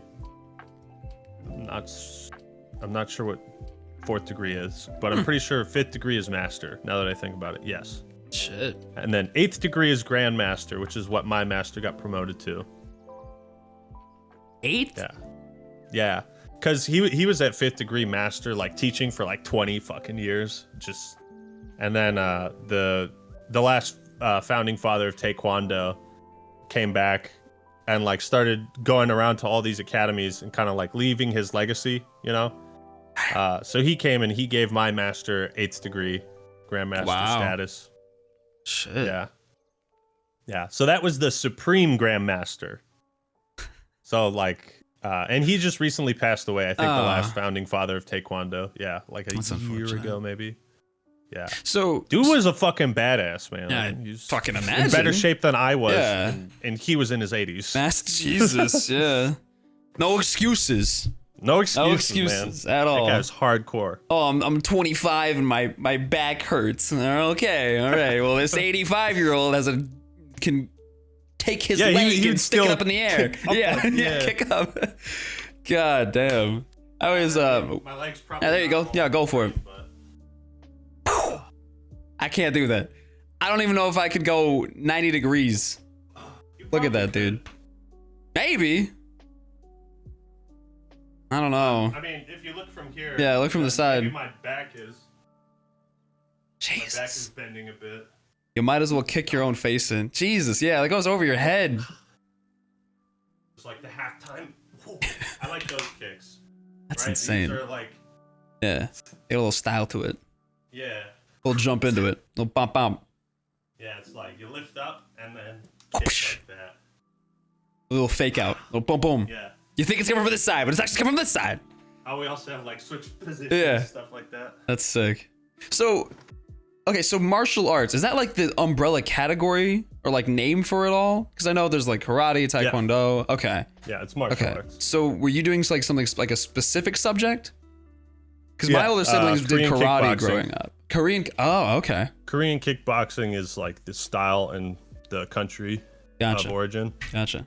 And Taekwondo is basically kickboxing.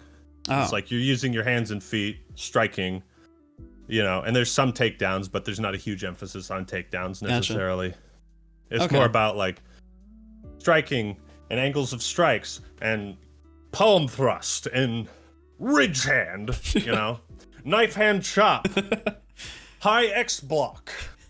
Low X block. Low X block. Yeah, that's if like someone's trying to kick your nuts.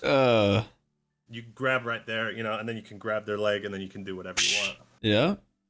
Okay. Because there's all kinds of blocks, like outside block. It's basically like you think about your body. How can I get hit? Right. There's only so many angles you can come at me, so there's a block for everything. Each angle, right? Yep. Outside block. Face block, you know, you could do like knife hands. Shit. There's all sorts of different techniques and stuff. Each kind of varying in practicality. Yeah. But some of them are pretty cool. Shit. Because my older siblings did karate growing up, and I was too young to really get into it. And I think that when I wanted to, we moved, so I wasn't able to. But I know there's karate, taekwondo. I can't think of any other. Jiu-jitsu. Krav Maga. Yep. That's what it's called. So would you know? Oh yeah, judo. So like, what's the difference between like karate and Korean kickboxing? What you do? If you know. I haven't taken karate or studied it enough, but from my understanding, some karate moves are much more like rigid and tough and stoic and like stern, whereas cut. What we do is we try to combine that sort of. So if we do like a combo, we don't want to do like 1, 2, 3. You know, so it's kind of be more of a. It keep that same speed, but less pauses in between, if that makes sense. Okay. So the forms kind of flow better together. We have the martial and the arts. There's the martial, there's like the tough, practical, rigid, and then there's the art. There is the flowing like water, you know? Yep. Huh. I always think about like Avatar when I talk about martial arts and stuff, when I think about it. Because that's in there it's based on it. Yeah. Yeah. Man, oh man. I know you've broken one, but how many bones have you broken during your time of martial arts? You broke your arm, yeah, right there. Is that the only one? You can probably see it. That scar there, yeah. Yeah. This one, I've fractured this pinky once before. How did you do that? Caught a football really bad. Got it. It was stupid. It was like it wasn't martial art related. Yeah, it was dude. like, sometimes footballs, they will like, if you're trying to catch, they'll hit a finger wrong, and it's like. Well, it was also a punt too. It was like this, and then just. Oh God, that something else happened somewhere. I've been pretty good about like not breaking bones, so I think only 2 in my life. There you go. Yeah, I can't think of any good. others. How remind me how did you break your arm? Because I remember before I barely knew who you were way back when it happened. I remember when the video was on Twitter, and I was like, I kind of know about this person. I know they're in the Halo community. R.I.P. to their arm though. Thoughts and prayers. It was a board breaking charity event. So you'd buy boards, and then you could break them however you wanted, and the money was. Well, it's okay that you broke your arm. It's for charity, man. Come on. Yeah, it was for charity, but don't worry about me. Don't worry about it. Just keep going, guys. Keep going. But I hit the boards wrong. Oh, all of them or just the one? Oh, well, all of them, because there was 10. Damn. It's like, so this is a Makiwara. Oh. This is a striking pad, basically. I'm gonna try to show you how. So, if you're breaking a board, if you come out too far, then like your wrist is hitting it. Yeah. You gotta hit it flat. Arm. You're basically trying to hit it with the squishy part of your fist. Yep. Right here, right? Yeah, more flesh, yeah. Yeah, and you don't fucking like if you put your thumb in your fist, I'm gonna strangle you. It's funny story about that. When I was a kid, one of my siblings' friends told me, they said, hey, if you ever need to punch someone, put your thumb in here, because it actually will like put more force. Fucking break your thumb. And I believed that for like a year or two. I've never had to punch anybody, but I told other people that. And they were like, oh, that actually makes so much sense. And then I think I retold it to my siblings, and they're like, no, you're gonna break your thumb because it will push it. And I was like, oh, that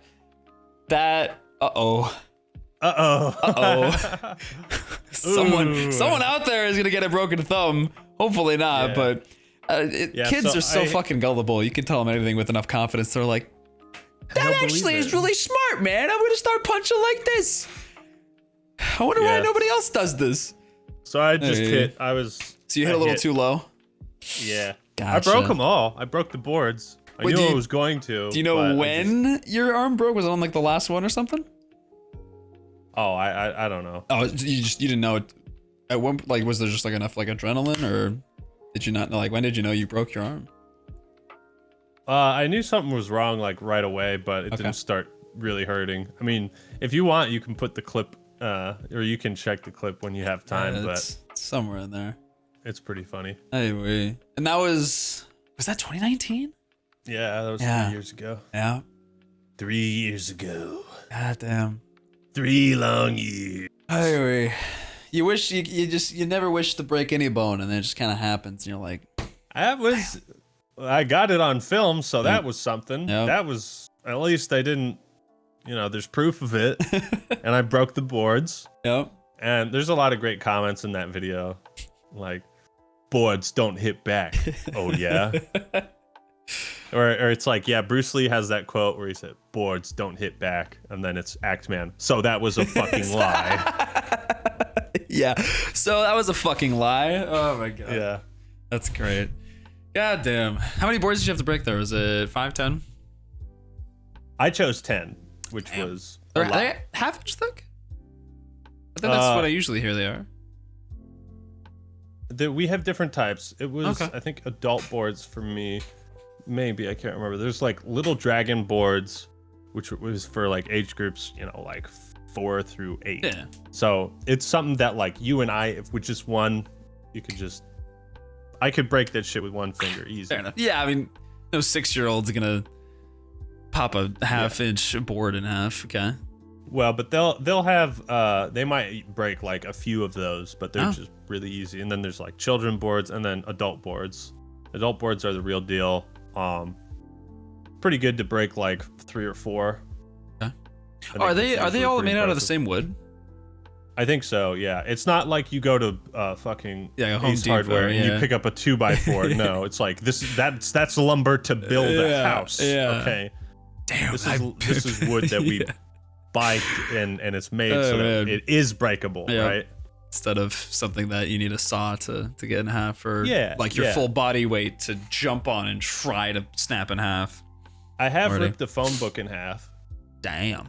They did teach me that. I did it in middle school, and I got sent to the principal's office for doing it. Why? But then the guy, his name was Mr. Message, and he was like, you got sent here because you tore a phone book in half? I was like, yeah. Show me. Do it again. Did you tear the whole thing? Yeah, it was basically That's There's sick. a certain technique to it. Yeah. Yeah, I feel like there was.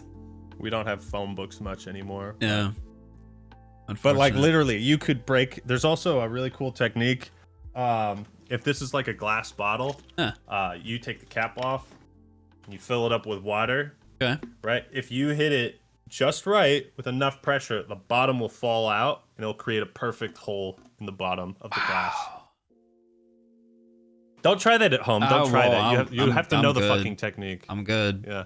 I think. Well, I'm saying to your audience too. Yeah, that's it. Yeah, don't do that.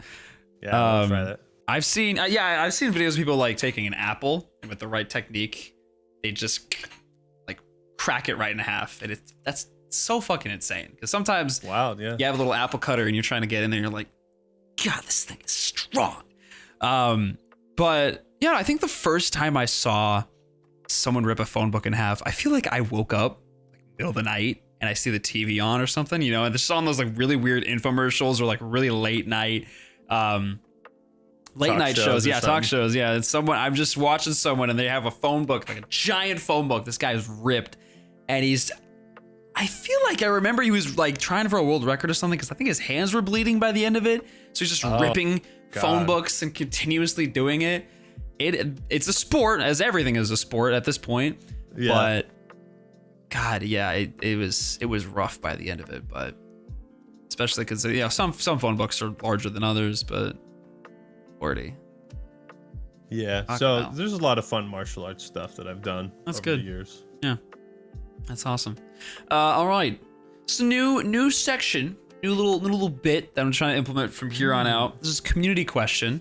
So I asked my community, hey, if you could ask Kelly something that you want answered, what would it be? And I basically open it up and people put their responses in, whichever one I liked more, I saw the most, then I would ask. But the one that I saw the most, for the most part, was, how's Coco doing?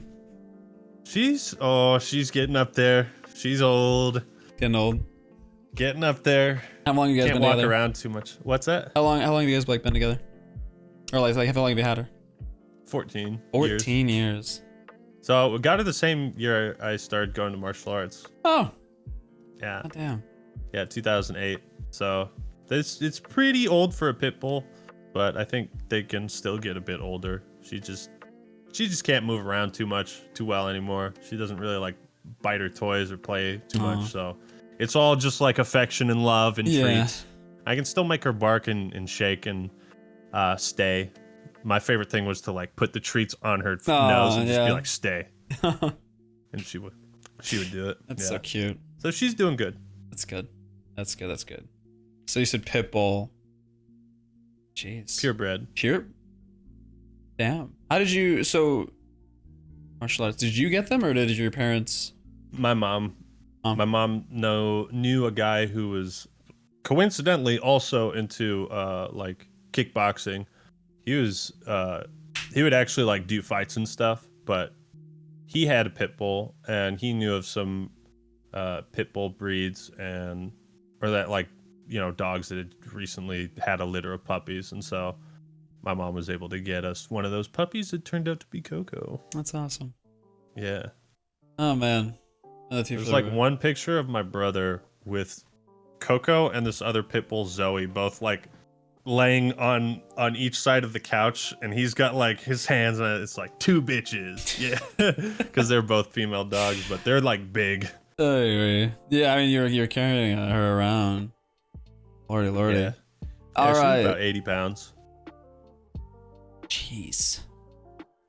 I carry Kendrick around, so he's only like 15, but even sometimes I pick him up and I'm like, dog, you gotta stop eating so much. Yeah, Too Coco might be closer to 70 now. That's good. The Coco's doing good? Yeah. Doing good, nice and happy? That's good. As good as she can be. All right. Okay. Now it's time for a bit of a deep dive, personal talk, etc. So I jumped into your Insta, Facebook, YouTube, Twitter. Grab some relics of the past. We're gonna go over, and I guess we can kind of just explain some of it. Some of it needs more context because obviously at the time it all made sense, but it's been something 6 years. Wiped away. Yeah. By the sands of time. Exactly. So off the bat, we are gonna jump into the Facebook folder first. This is all I found from your Facebook page. This is the first one. Oh God. That was like my first fucking wallpaper. Yeah. Do you notice any errors? Yeah, awesome is spelled incorrectly. Yeah. I think we changed that. Okay. I found this and I was like, It's not bad. Yeah. It's not bad. Yeah. That's good. And it's good for your first banner. I think it's definitely farther ahead than most people I've seen, but yeah, I didn't make it. I paid someone for it, so there you go. It wasn't the best. So this is your like roughly like first YouTube banner. Yeah, it was pretty bad. Humble beginnings. Gotta start Humble somewhere. Beginnings. Gotta start somewhere. All right, and then I think that banner was. That's pretty funny. I haven't seen that in a long time. That was January 20th, 2016. 6.5 years. So yeah.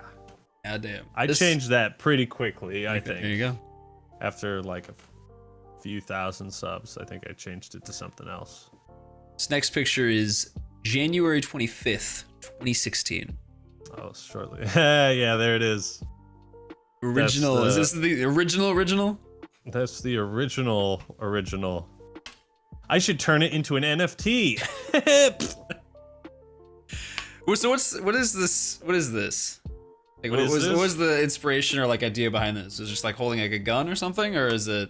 Yeah, it was just like James Bond. Gotcha. It was just kind of trying to do like but with finger guns, because a real gun would just be kind of cheesy and lame. So it's always the finger guns though. That's sick. So I like that. I like that the finger guns became a thing. That's sick. Who's taking the picture? That's Connor. That's my brother. You can still see him in there, which is pretty funny. I have a few other pictures. That one's like pretty yellow, so I never did any color correction on it. Yeah, very orange. But I have some other pictures of that little photo shoot, if you will. Well, there's that. Beginning of history. I think those sunglasses are broke. Dude, Yeah. one of the worst feelings is when you have a pair of sunglasses you absolutely love and you either break or lose them. You have to put them down. Yep. Worst thing. Same thing with glasses too. That too. All right. This one is the upload date that I could find was July 22nd, 2016. That was a new logo I used. That was pretty. Oh fuck! Who put that together? Someone was around a really long time ago. Yeah, you together. credited them. I can take a look. Grab real quick. Yeah. See who it was, but I was He like, really did a deep dive. there's one of his first profile pictures. Mm-hmm. It was. Let's see if they have a description here. So I'll remember. I'll know who it is once you tell me. Maybe.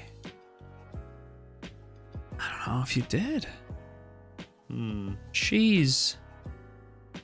Oh, maybe. Oh, I don't know if you did.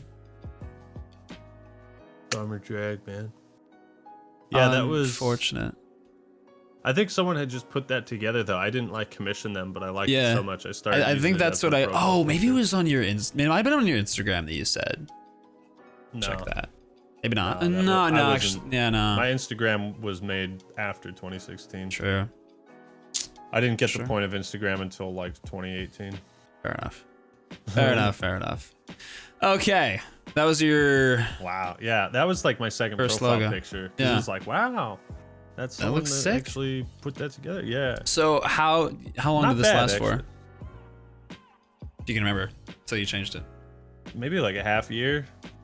I kind of went through like my first, like my standard, just like, hey, it's a picture of me, and then this kind of looked a slightly bit more official. Yep. And then I think I was able to get in contact with Will and get like the first like actual art that I thought looked pretty good, that I was really happy with. But this was cool for a bit. Yeah. I might still have some old screenshots of my channel with that logo being used. I mean, Wayback Machine really might cool. have it too. Yeah. Yeah, it's cool that you found it. Yeah.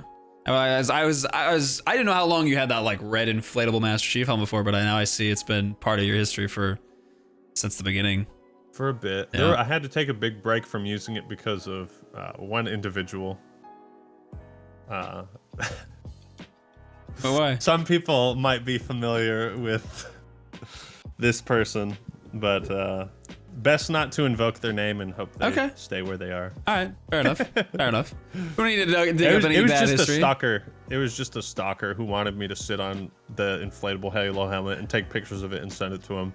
And he kept like harassing people in the Halo community for like 3 years.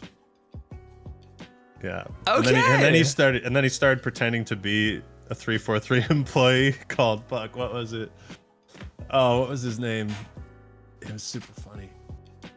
I can't remember it.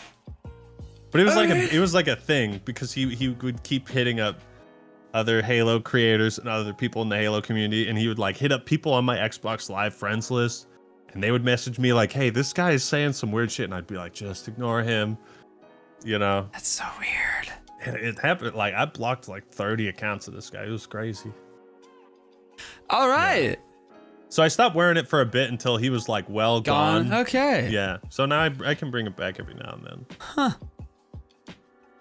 All right. My brother got that helmet at a Best Buy in Bellevue. I think it was the only place they were handing those inflatable Halo helmets out during the release of Halo 4. So unless you were at that Best Buy or in the area, you probably don't have one. Never. Can't find Exclusive. it. God damn. All right. Moving on to Instagram photos. This was your first Instagram photo that I could find. I'm assuming you haven't deleted or archived any, but first public one you ever had. This was September 24th, 2018. There we go.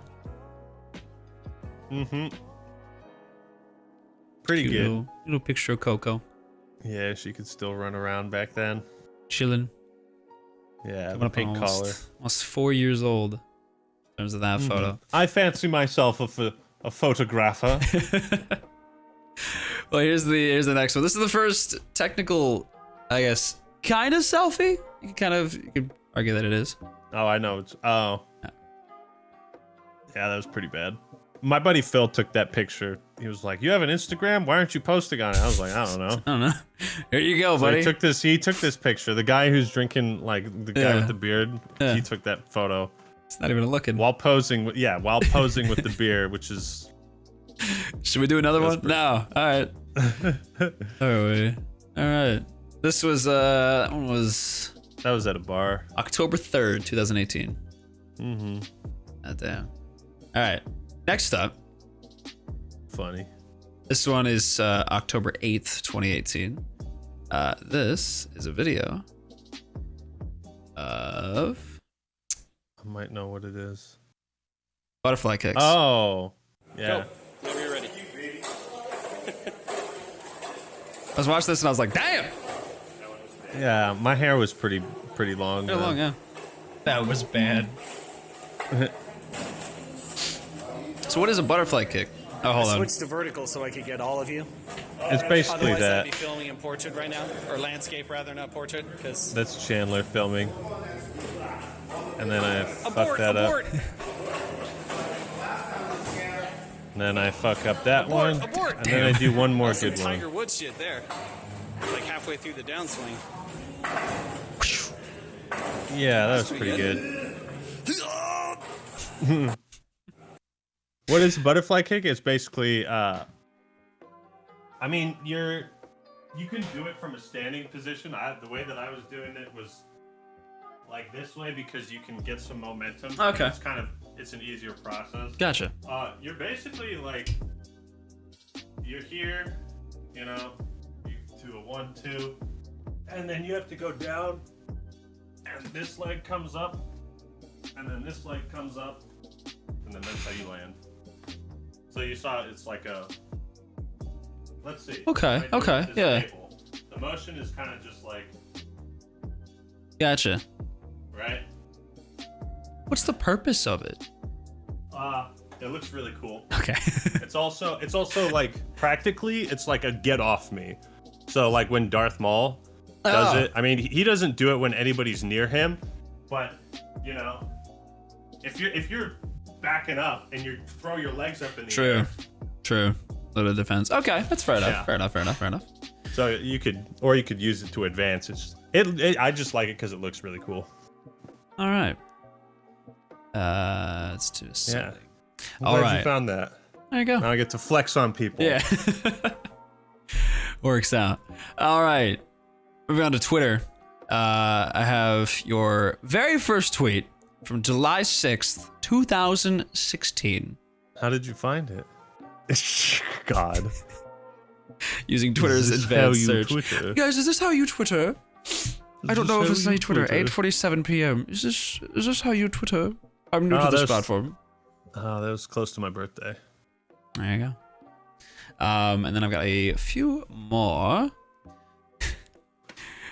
Honestly, majority of your first tweets were just complaining about Halo 5. It is a continuous string of why,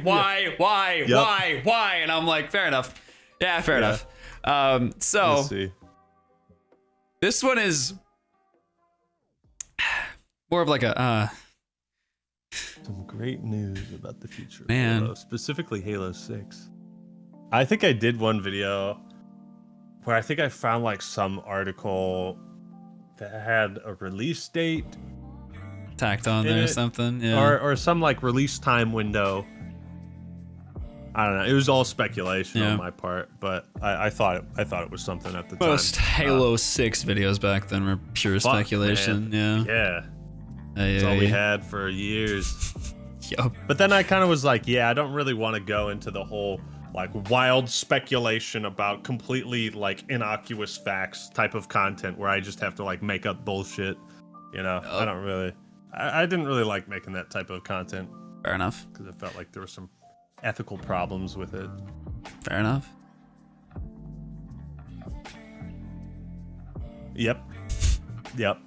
Yep. Man, I was spot on. I feel like most of Halo 5's problems come from the declining populations and limited playlists / game modes. Crazy how that feeling is Still echoed today. Still relevant. Yeah. It's unfortunate. I don't July know. 17th, Maybe 2016. They had gotten some pretty substantial updates by then. Yeah, no, they did. I mean, by that point, Infection Firefight was out, sure. Infection. Most of their monthly content was, for the most part, like out and done. Yeah, I remember Firefight was still like pretty fucking glitchy, but you know, it was playable.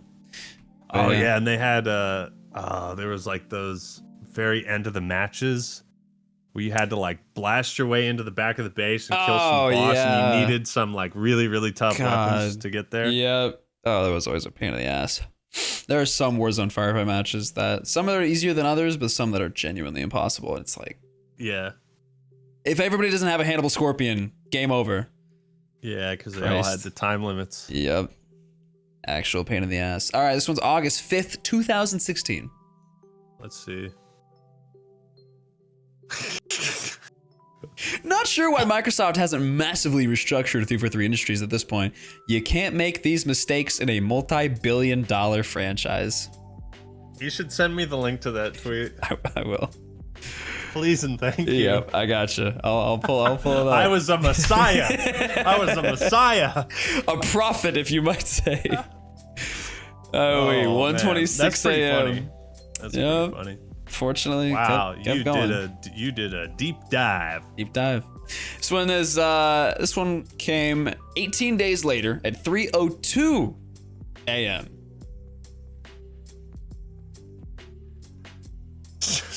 Halo 5's theater is honestly so bad it should become a meme. Let's make it happen, people.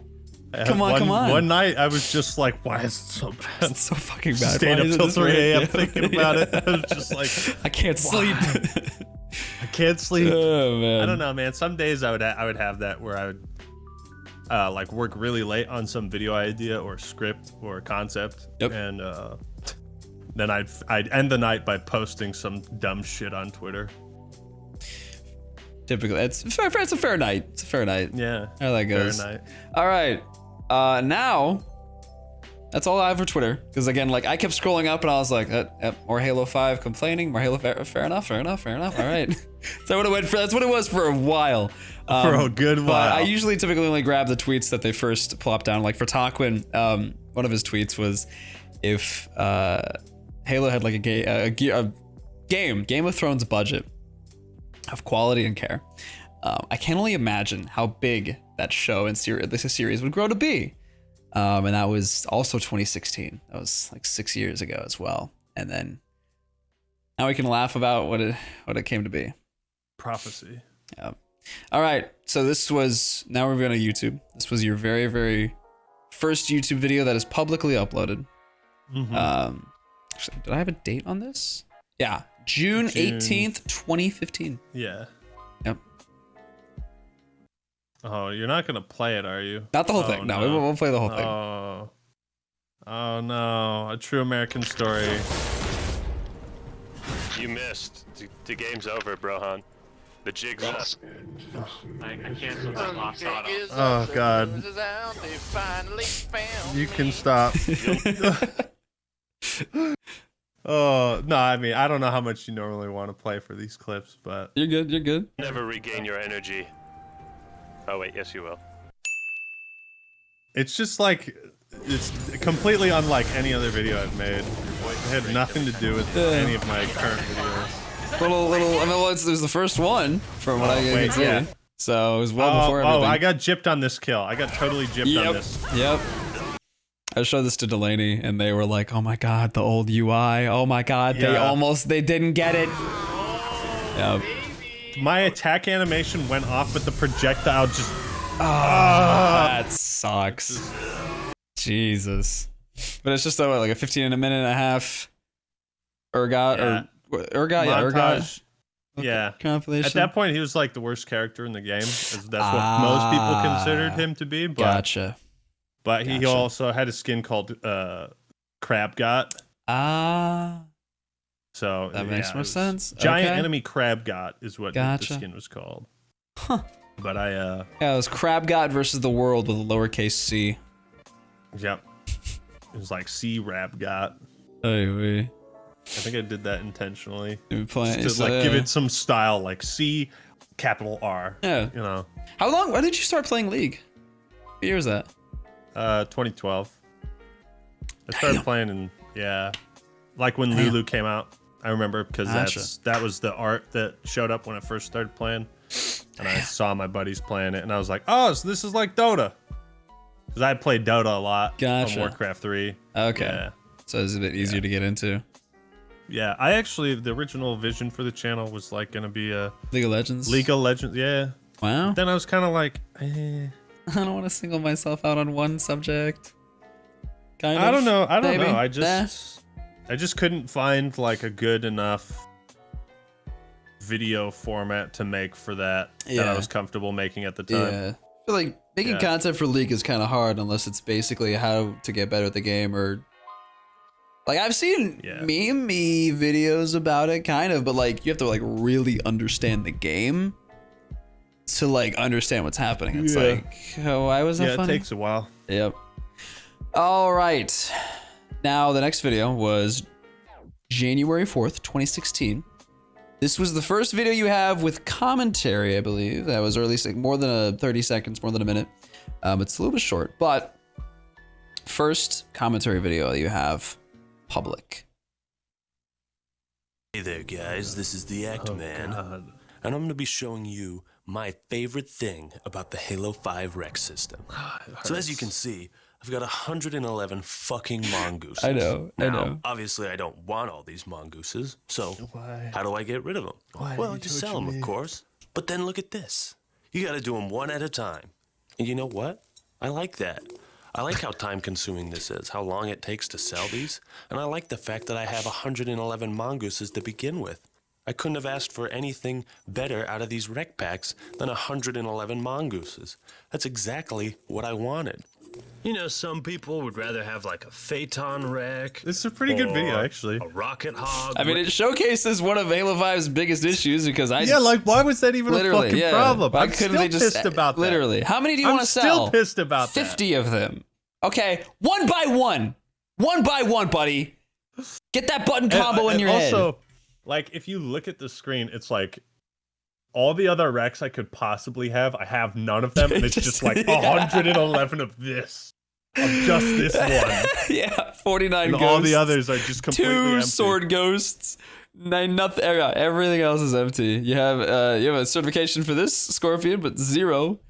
Nothing for the wreck, or like a Gauss Warthog wreck, or even a Mantis wreck. I've done this though. I was like, I need more fucking points. So I just beep boop beep boop beep boop. At a certain point, I'm a simple guy. All I want is 111 mongooses. That's it. Oh hey, I almost forgot. I've got a bunch of Warthog wrecks too. I mean, did I really need 8? Yeah, and then I have all the fucking Warthogs in my arsenal. Warthogs. 39 Scout Oni Warthog. God damn. Did I really need like 70 of these? Of course I did, because there's nothing else that I want. All I want is Scout Warthogs and mongooses. Those are my favorite things. And the way you sell them, I mean, it's just perfect. I mean, why add a counter or something that you could sell 50 at a time? I mean, why would you do that? Why would you want to do that? Who would want to do that? I can't think of anybody. That's silly. You'd rather spend your time looking at this screen and just mashing buttons, selling them, than sell them all at once. I mean, it's genius.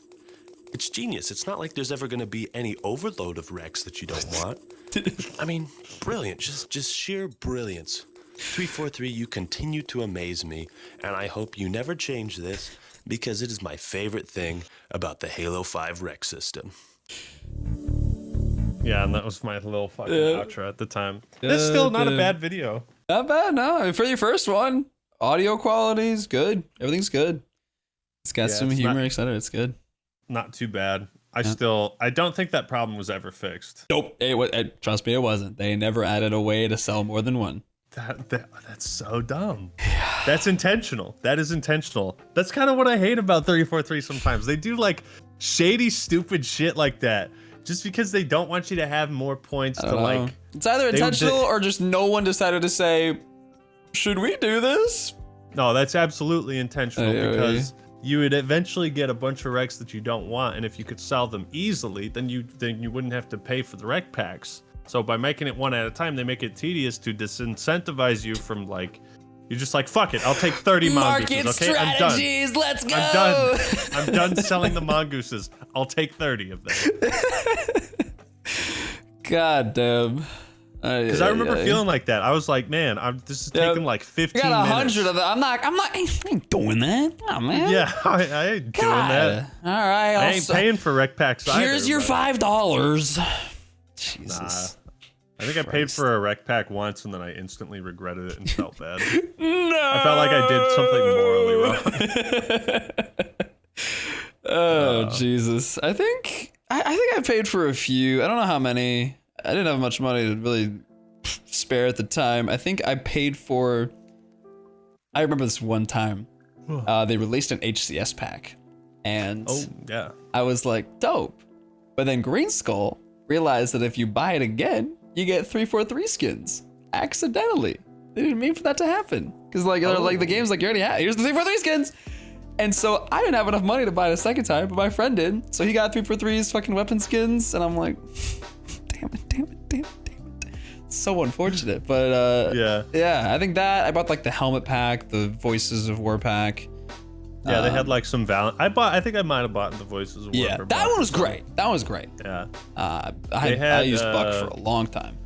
Like the Valentine's Day stuff. A lot of people gifted the rec packs to me. I probably still have a shitload I've never opened. Sometimes I see someone open up AL5, I've got like 50 of them. Damn. Yeah, it's also like tedious to open them up. Yeah, because you have to click it and it's to go. Yeah. Well, it's satisfying. It's like, come on, let's keep it rolling. Expedite the process. Yeah, come on. If I can just open these all without any animation, put them in there. Let's just get this going. Yeah. Yeah. I totally understand that. I've seen people have a ludicrous amount of. I know people that have hundreds of Apex packs just sitting there because it's the same thing. You just have to open them one by one. Those were the days. Those were the days. Making Halo 5 videos, talking about it. All right, here's your somewhat longer form video, slightly after the rec pack one. This was January 15th, 2016. Not the theater one, is it? You're good. What's up, everybody? This is the ActMan here, and today I want to show you how brilliant and awesome Halo 5's theater is. The only way to record gameplay in theater is to use the Xbox DVR. Now, this is a really great way to trick new players into thinking that they can record using the theater. It's really nice that 343 didn't put any sort of tutorial or message saying that you have to use the game DVR in order to record clips, because that way it makes it sort of a beginner's trap. Another thing that's awesome is that you couldn't record in there. I remember that. Nope, just literally that's it right there. The media controls are right there. You couldn't record, you couldn't take a screenshot. That was it. That was it. The clips, things that didn't happen when you originally played through that are happening in the theater. For instance, in this clip, I'm shooting a mongoose, but wait a minute. There's no animation of the gun, the ammo counter isn't going down, there's no firing animation, there's nothing going on here, there's just hit markers appearing. Oh, I guess I am firing the gun. See, that's the brilliant thing about Halo 5's theater, is that it likes to trick you by showing you clips of your game that didn't actually happen that way. I decided to rewatch the same mongoose clip, and look what happens. Yeah. Yeah, this is so fucking weird, man. And then I surprised by a funny glitch. Look at this guy. He's running away like he's still hiding a mongoose, but he's glitching through the air. Wow. This is awesome. This is brilliant. Surprise glitches when I'm trying to record gameplay is one of the best things that I could have hoped for in Halo 5's theater. Another awesome thing about theater. I saw this as well. I don't remember where I saw this clip, but I remember when I was watching it, is that sometimes we're shooting, it displays the wrong crosshairs. I think there was a clip or something. I think this clip was like a previously uploaded, and I was watching. I was like, okay, there's no commentary, and then I literally was watching, and I was like, wait a minute, he just shot a Banshee bomb on the wrong reticle. Yeah, I know. And I had exactly to like sit there and be like, no, it had a different reticle. You had to change and shoot. I was like, this wasn't Halo 2. No. I should be firing those plasma bullets, but instead I'm firing the fuel rod. That's not the fuel rod crosshair. You'll also notice in that clip that when I fire the fuel rod cannon, it actually doesn't make any sound effect. Yeah, it's just... Sound effects are really overrated. I mean, silence is golden. Isn't that a quote somewhere? Silence is golden. You know, 343 is reminding me of life lessons that I need to take into consideration. Another thing that 343 really did well is this. When you're rewatching one of your games in theater, if you try and scroll through the players, you'll notice that there's absolutely no logical order. Why is this brilliant? Well, because you never know who's gonna come next. It's a guessing game. It's like, ooh, is the next person gonna be a player on the red team Oh, there, I or the finally blue found team? Yeah. Look how long it takes me to find my Spartan, to find my player. Look at how long this takes. Look at how many different players I'm scrolling through. Now that's intuitive. That's brilliant. When you skip ahead, sometimes it'll place you in the view of a different player. It's like the game is trying to tell you that whatever you're watching on this player is boring and you should skip to another random player because that's how you spice it up. That's what keeps theater fresh, man, is just random skipping amongst the players. When you're trying to find that certain clip of a certain player, it skips you around. That's great. Great. 343. Beautiful. I mean, when I go into theater and I look for my gamer tag and I don't find it, that's awesome. When you That's record it, awesome. say when you're looking at the scoreboard of a game, it'll show you your gamer tag because it's there because you're playing the game. But when you go to Halo 5's theater, sometimes you don't see your gamer tag at all. So like in this clip, clearly I'm Lieutenant Dan. I'm driving this Ghost and I just almost betrayed one of my teammates. Classic Lieutenant Dan, classic ActMan. But then on the clip from the theater, if we re-watch it, this exact same clip from a different angle, my gamer tag is now changed to Roro FCN. Yeah, I remember. Yeah, I was like, what 44. the fuck? Now, I've always wanted to change my gamer tag, and I've always wanted it to be Roro FCN 44. Secretly, that's something that I've always wanted.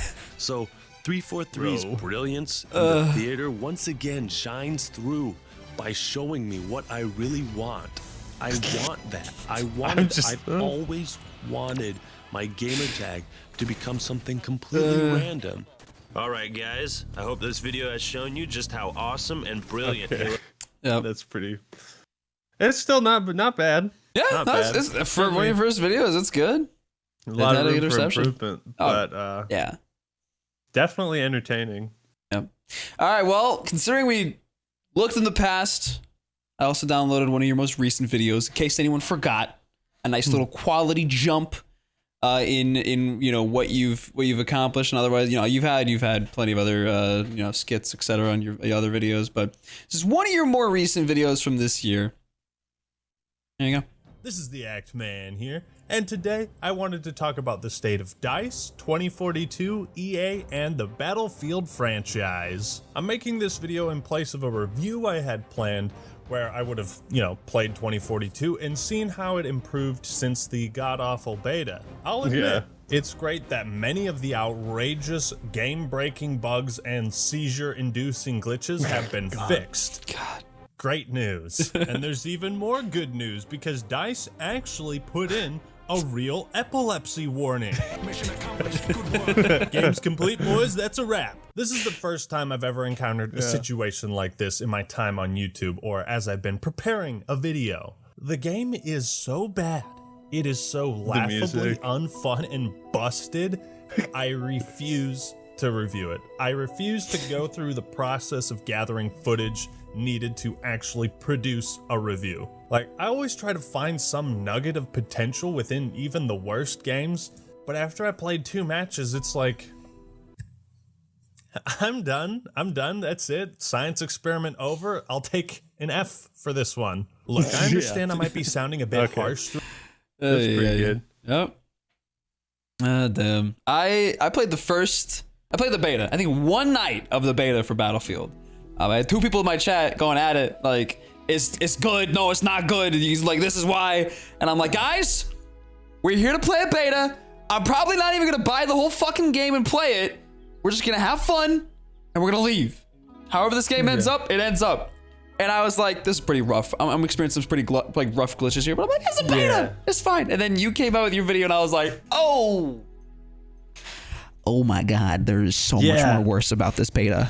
That was just the shit that I found too. One person. Like there was exactly. Yeah. You put way more time than I did, and I legit I was like, oh yeah, I experienced that. I experienced that. Didn't experience that one. I think that was mostly stuff that just I experienced. I went through I think a stream. I went through like 5 hours worth of gameplay, and I marked off every single instance when something happened that wasn't supposed to. I had like a whole timeline. Yeah. Of like half-second clips with that like visual, just like that flash, and then it's gone. I had like 3 minutes worth of clips of that. There was a bunch of I put together I was like, fuck this game. I'm gonna show people how bad my experience was with it. Oh damn. That's always been like my my passion for making videos. Yeah. Is it's that or somewhere in between, or like I love this game. I want to show people why I love this game. I mean, that's it's YouTube. At the end of the day, like, it's always gonna be your opinion. Another person I had to ask a question, they were like, one of the communication question suggestions was, I already know ActMan's like top 5 games or game franchise. Let me see exactly what they said. Actually, I can pull it up. It's right. Said kinda, but he already did. No. Now, what would you consider to be objectively the best games of all time? Not your opinion, but just name off the top of your head the generation-defining games of like 2000s and 2010s. I didn't choose it because I was like, from my personal, like on my side, I was like, well, it's all an opinion. Like no matter what, like I can't. I don't think anyone can sit there and be like, well, Halo defined a generation. When there's plenty of people you can find and be like, I never played Halo. Like what do you say to anyone who had a PlayStation or had a PC growing up? They didn't play Halo. Genre defining. Yeah. Because something could be genre defining, but it could age poorly as a game. Something could also be like really, really, really fucking good, but not define a genre at all. Yeah. Exactly. I like there's plenty of games that are amazing, but nobody plays them. Like Ori and the Blind Forest, amazing game and sequel. Never played it. Don't know really anyone who has. And no one talks about that sort of stuff. I played the first one. I was really looking forward to the second one. I need to beat the first one. It's a lot of fun. I think I've thought about this before, and I think the game that I have like the fewest criticisms about. Let's see.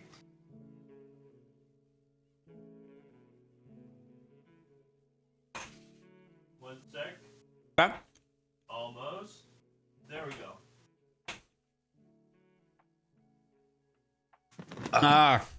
Yeah, that Paper Mario and the 1,000-Year Door. There is not much I can criticize with this game, and that's rare for me. Like rocket launcher, flood, and combat evolved. Random criticisms you come up with. The only thing is like this should have come with a difficulty option to make the game harder for people that wanted to play it 15 times. Yep. Yep. Why didn't they think of me? Nah, but there's like mods. There's mods you can install online to like emulate and play it. Oh, good. For difficulty. But Paper Mario and the 1,000-Year Door, it's a brilliantly written game, fantastic music, excellent battle system, great puzzles. There's like, and the disc is missing. It's somewhere. Oh God.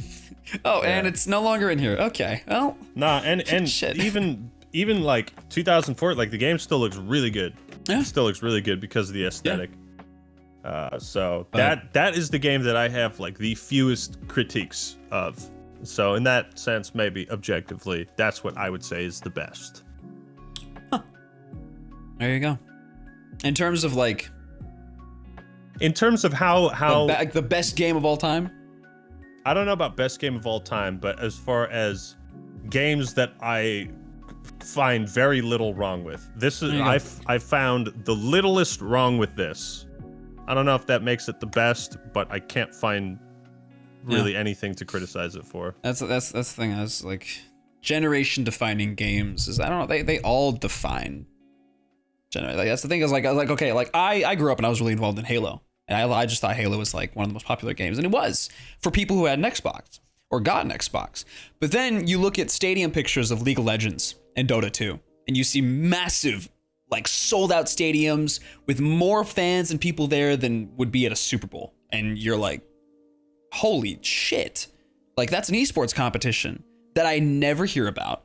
I never know about. I'm just seeing a massive picture of thousands of people all there for this video game that I don't even know anyone who plays. Yeah. Until now. Yeah. And so I don't know, every game contributes, but like I just couldn't feel like at the end of the day it was all an opinion, because anyone can make an argument for any video game series to do that. You know, you could say like, well, Halo 4 sold a lot of copies, and then someone else is like, yeah, but did you see the population chart? Etc. Pretty much. All kind of just goes in circles or back and forth. Yeah. All right. In terms of games I've played, there's like Thousand Year Door. It's got a great story, man. I mean, the final boss is so fucking epic. Yeah. Look at that. It says bestseller right there. There you go. New York, number one New York Times bestseller. Yeah. So to wrap up this sort of question, what is a choice you made in your life that changed it forever, that you almost you at least doubted, or you almost didn't make or didn't choose?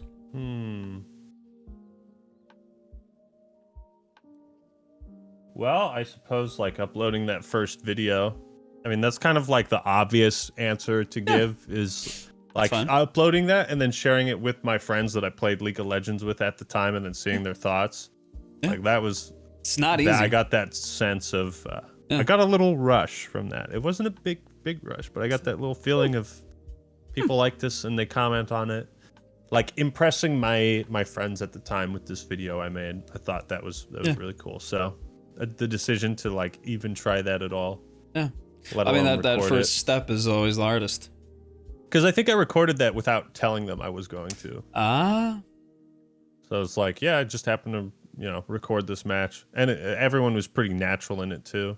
That's good. It was a pretty good match too. That's good. Only takes one. Only takes one. That's good. That would be a decision. Yeah. I mean, there's a lot. No, I mean, yeah, there's plenty of decisions and choices in your life that will change it and define it, even if you don't really know, but it's good. I can't imagine how many people wanted to be a content creator, wanted to do something, but they let fear hold them back. It's always fear that holds them back. Yeah. Well, also fear and maybe a misunderstanding of like how to succeed. Yeah, that too. Or ways to succeed. Because new ways to succeed on YouTube are always being discovered. Yeah. Right, there's a fucking channel with 300,000 something subs, and he just does Paper Mario videos. Like almost exclusively just covers two games from the year 2000 and 2004. Jesus and rarely covers games outside of that. It's like, wow.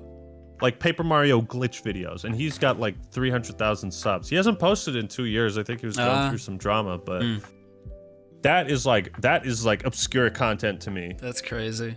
Like, what do you do on YouTube? I do Paper Mario glitch videos. Paper Mario. In your head, you're probably like, yeah, so you have 10 subscribers.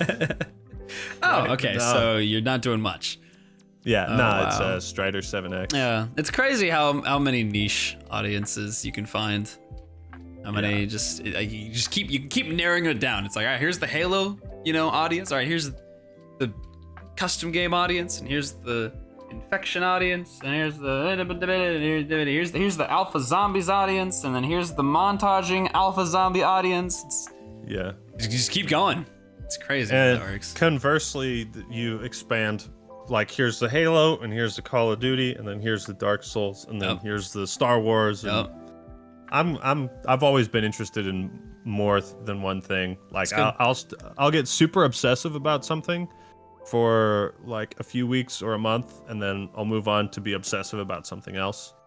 But then I'll come back like a year later. So like, I replayed the first Paper Mario for the first time in like 6 years, and I was like, fuck yeah, I'm obsessed with this again.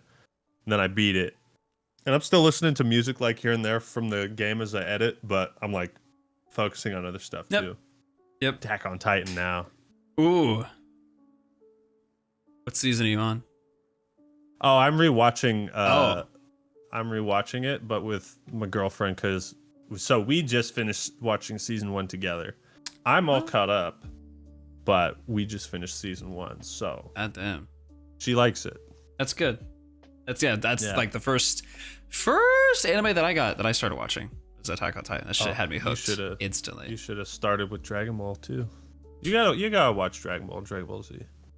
I had someone request a video the other night. It was like a Dragon Ball fight, but it was like a stick figure basically. Someone made like a stick figure, and I no idea what was going on. I was like, okay, that's Goku. Oh no, that is, which one's Goku? Which one's who? Oh boy. And I was like, they keep leveling up. Why don't they just stay in their leveled up form? I don't understand. Why don't they start with that? There's got to be intensity to a fight. You know? I guess. I don't know. I was just having fun with it, but they never explained the rules of Dragon Ball very well. There's a video that does explain what he thinks the rules are. It's confusing. Every clip I ever see of Dragon Ball or like a meme, they're always in a desert, I think. A lot of times it's a desert. Yeah, I don't know. They got some different. Right now I'm eating through Demon Slayer because I think Josh was nagging me for a month on end, like watch it. I was like, okay, all right. I've heard about that. Watch it. It's really good, really good. I think I'm about 13 episodes in, but yeah, really good. All right. Thank you. We've come to the last question. This is the bonus question, the final question. This is the one that I ask everybody, no matter what. But if you could travel back to a specific moment in your life just to re-experience it, all right? None of your actions would change the outcome. You'd simply just have the chance to be there and re-experience it all and feel what you felt while you were there. When would it be? That is a great question. Thank you. It'd probably be like me hanging out in my neighborhood of buddies. Like whether we'd be playing flashlight tag or sometimes we'd have like RuneScape nights where, you know, we'd go over to somebody's house and like play RuneScape. Like somebody would be on the computer playing RuneScape and the other 3 or 4 would be playing on the game console or watching TV or something. And someone would always be cycling in on RuneScape. So just to like hang out with myself as a kid and see my other friends that I'm still friends with now, like all these kids, to actually see what I would look like and act like, I think that's where I would go. Something innocuous like flashlight tag or Yu-Gi-Oh! Dueling outside in the neighborhood, you know. That's good. That's what I would, yeah. Damn. Miss those times. They're here and then they're gone before you know it. I had a pretty good childhood. That's good. Whew. All right. I think I'm all out of questions. That's all I've got. I think that's it. That's a wrap. Thank you, Kelly, for your time. Wrap it up. Thank you for thanks for giving me a couple hours of your time. Nade at night. A little bit of Nade at night action. Nade at night. Thank you. Unfiltered. All right. Thank you guys for listening. Hope you enjoyed. Hope you enjoyed a little. Maybe you learned something new about Kelly. Yeah, maybe you're an ActMan super fan. You're sitting there with your little ActMan plush, and you're like, okay, yeah. I'm about to. Any question this guy asks, I'm about to answer before even he does. Okay, I got this. They know me better than I know myself. Exactly. I pulled that question up, and you're like, how did you know that? I was reading that page and I was like, how do they know this? They watching every ActMan video? Some like obscure question I answered. That's a new fun fact. Video. Add it to the list. Yeah, that's a fun fact. I lost my Pokemon Gold version as a kid, and how did they know that? Picture of me with it. Yeah. Crazy stuff. All right. All right, guys, that is gonna do it. Thank you for joining me again on Unfiltered. Thanks for having me, and I hope you all learned a little something new about me. Something. Thank you for your time. I learned something new about me too. I relearned things that I forgot. Memory is a fickle thing. Send me that thing. tweet, by the way. I will. Yeah. I'll grab the link of it. I'll send it over. All right, guys. We're gonna jump over to Night Vibe. Otherwise, if you're watching on YouTube, hope you have a wonderful day. There's other videos you can also watch with other fantastic content creators that I've done interviews with, all in a playlist on the NadeGod Clips channel or the normal channel, whatever this is on. Otherwise, stay tuned or have a wonderful day. Kelly, appreciate you, man. Peace. Hopefully you'll see Kelly's new video about the Halo Infinite social features coming out very soon. And also trash talking gaming. There you go. If you're not following Kelly already, TheActMan on YouTube, Twitter, Twitch. Couple new etc. videos on the way. Easy peasy. All right. Ta-da.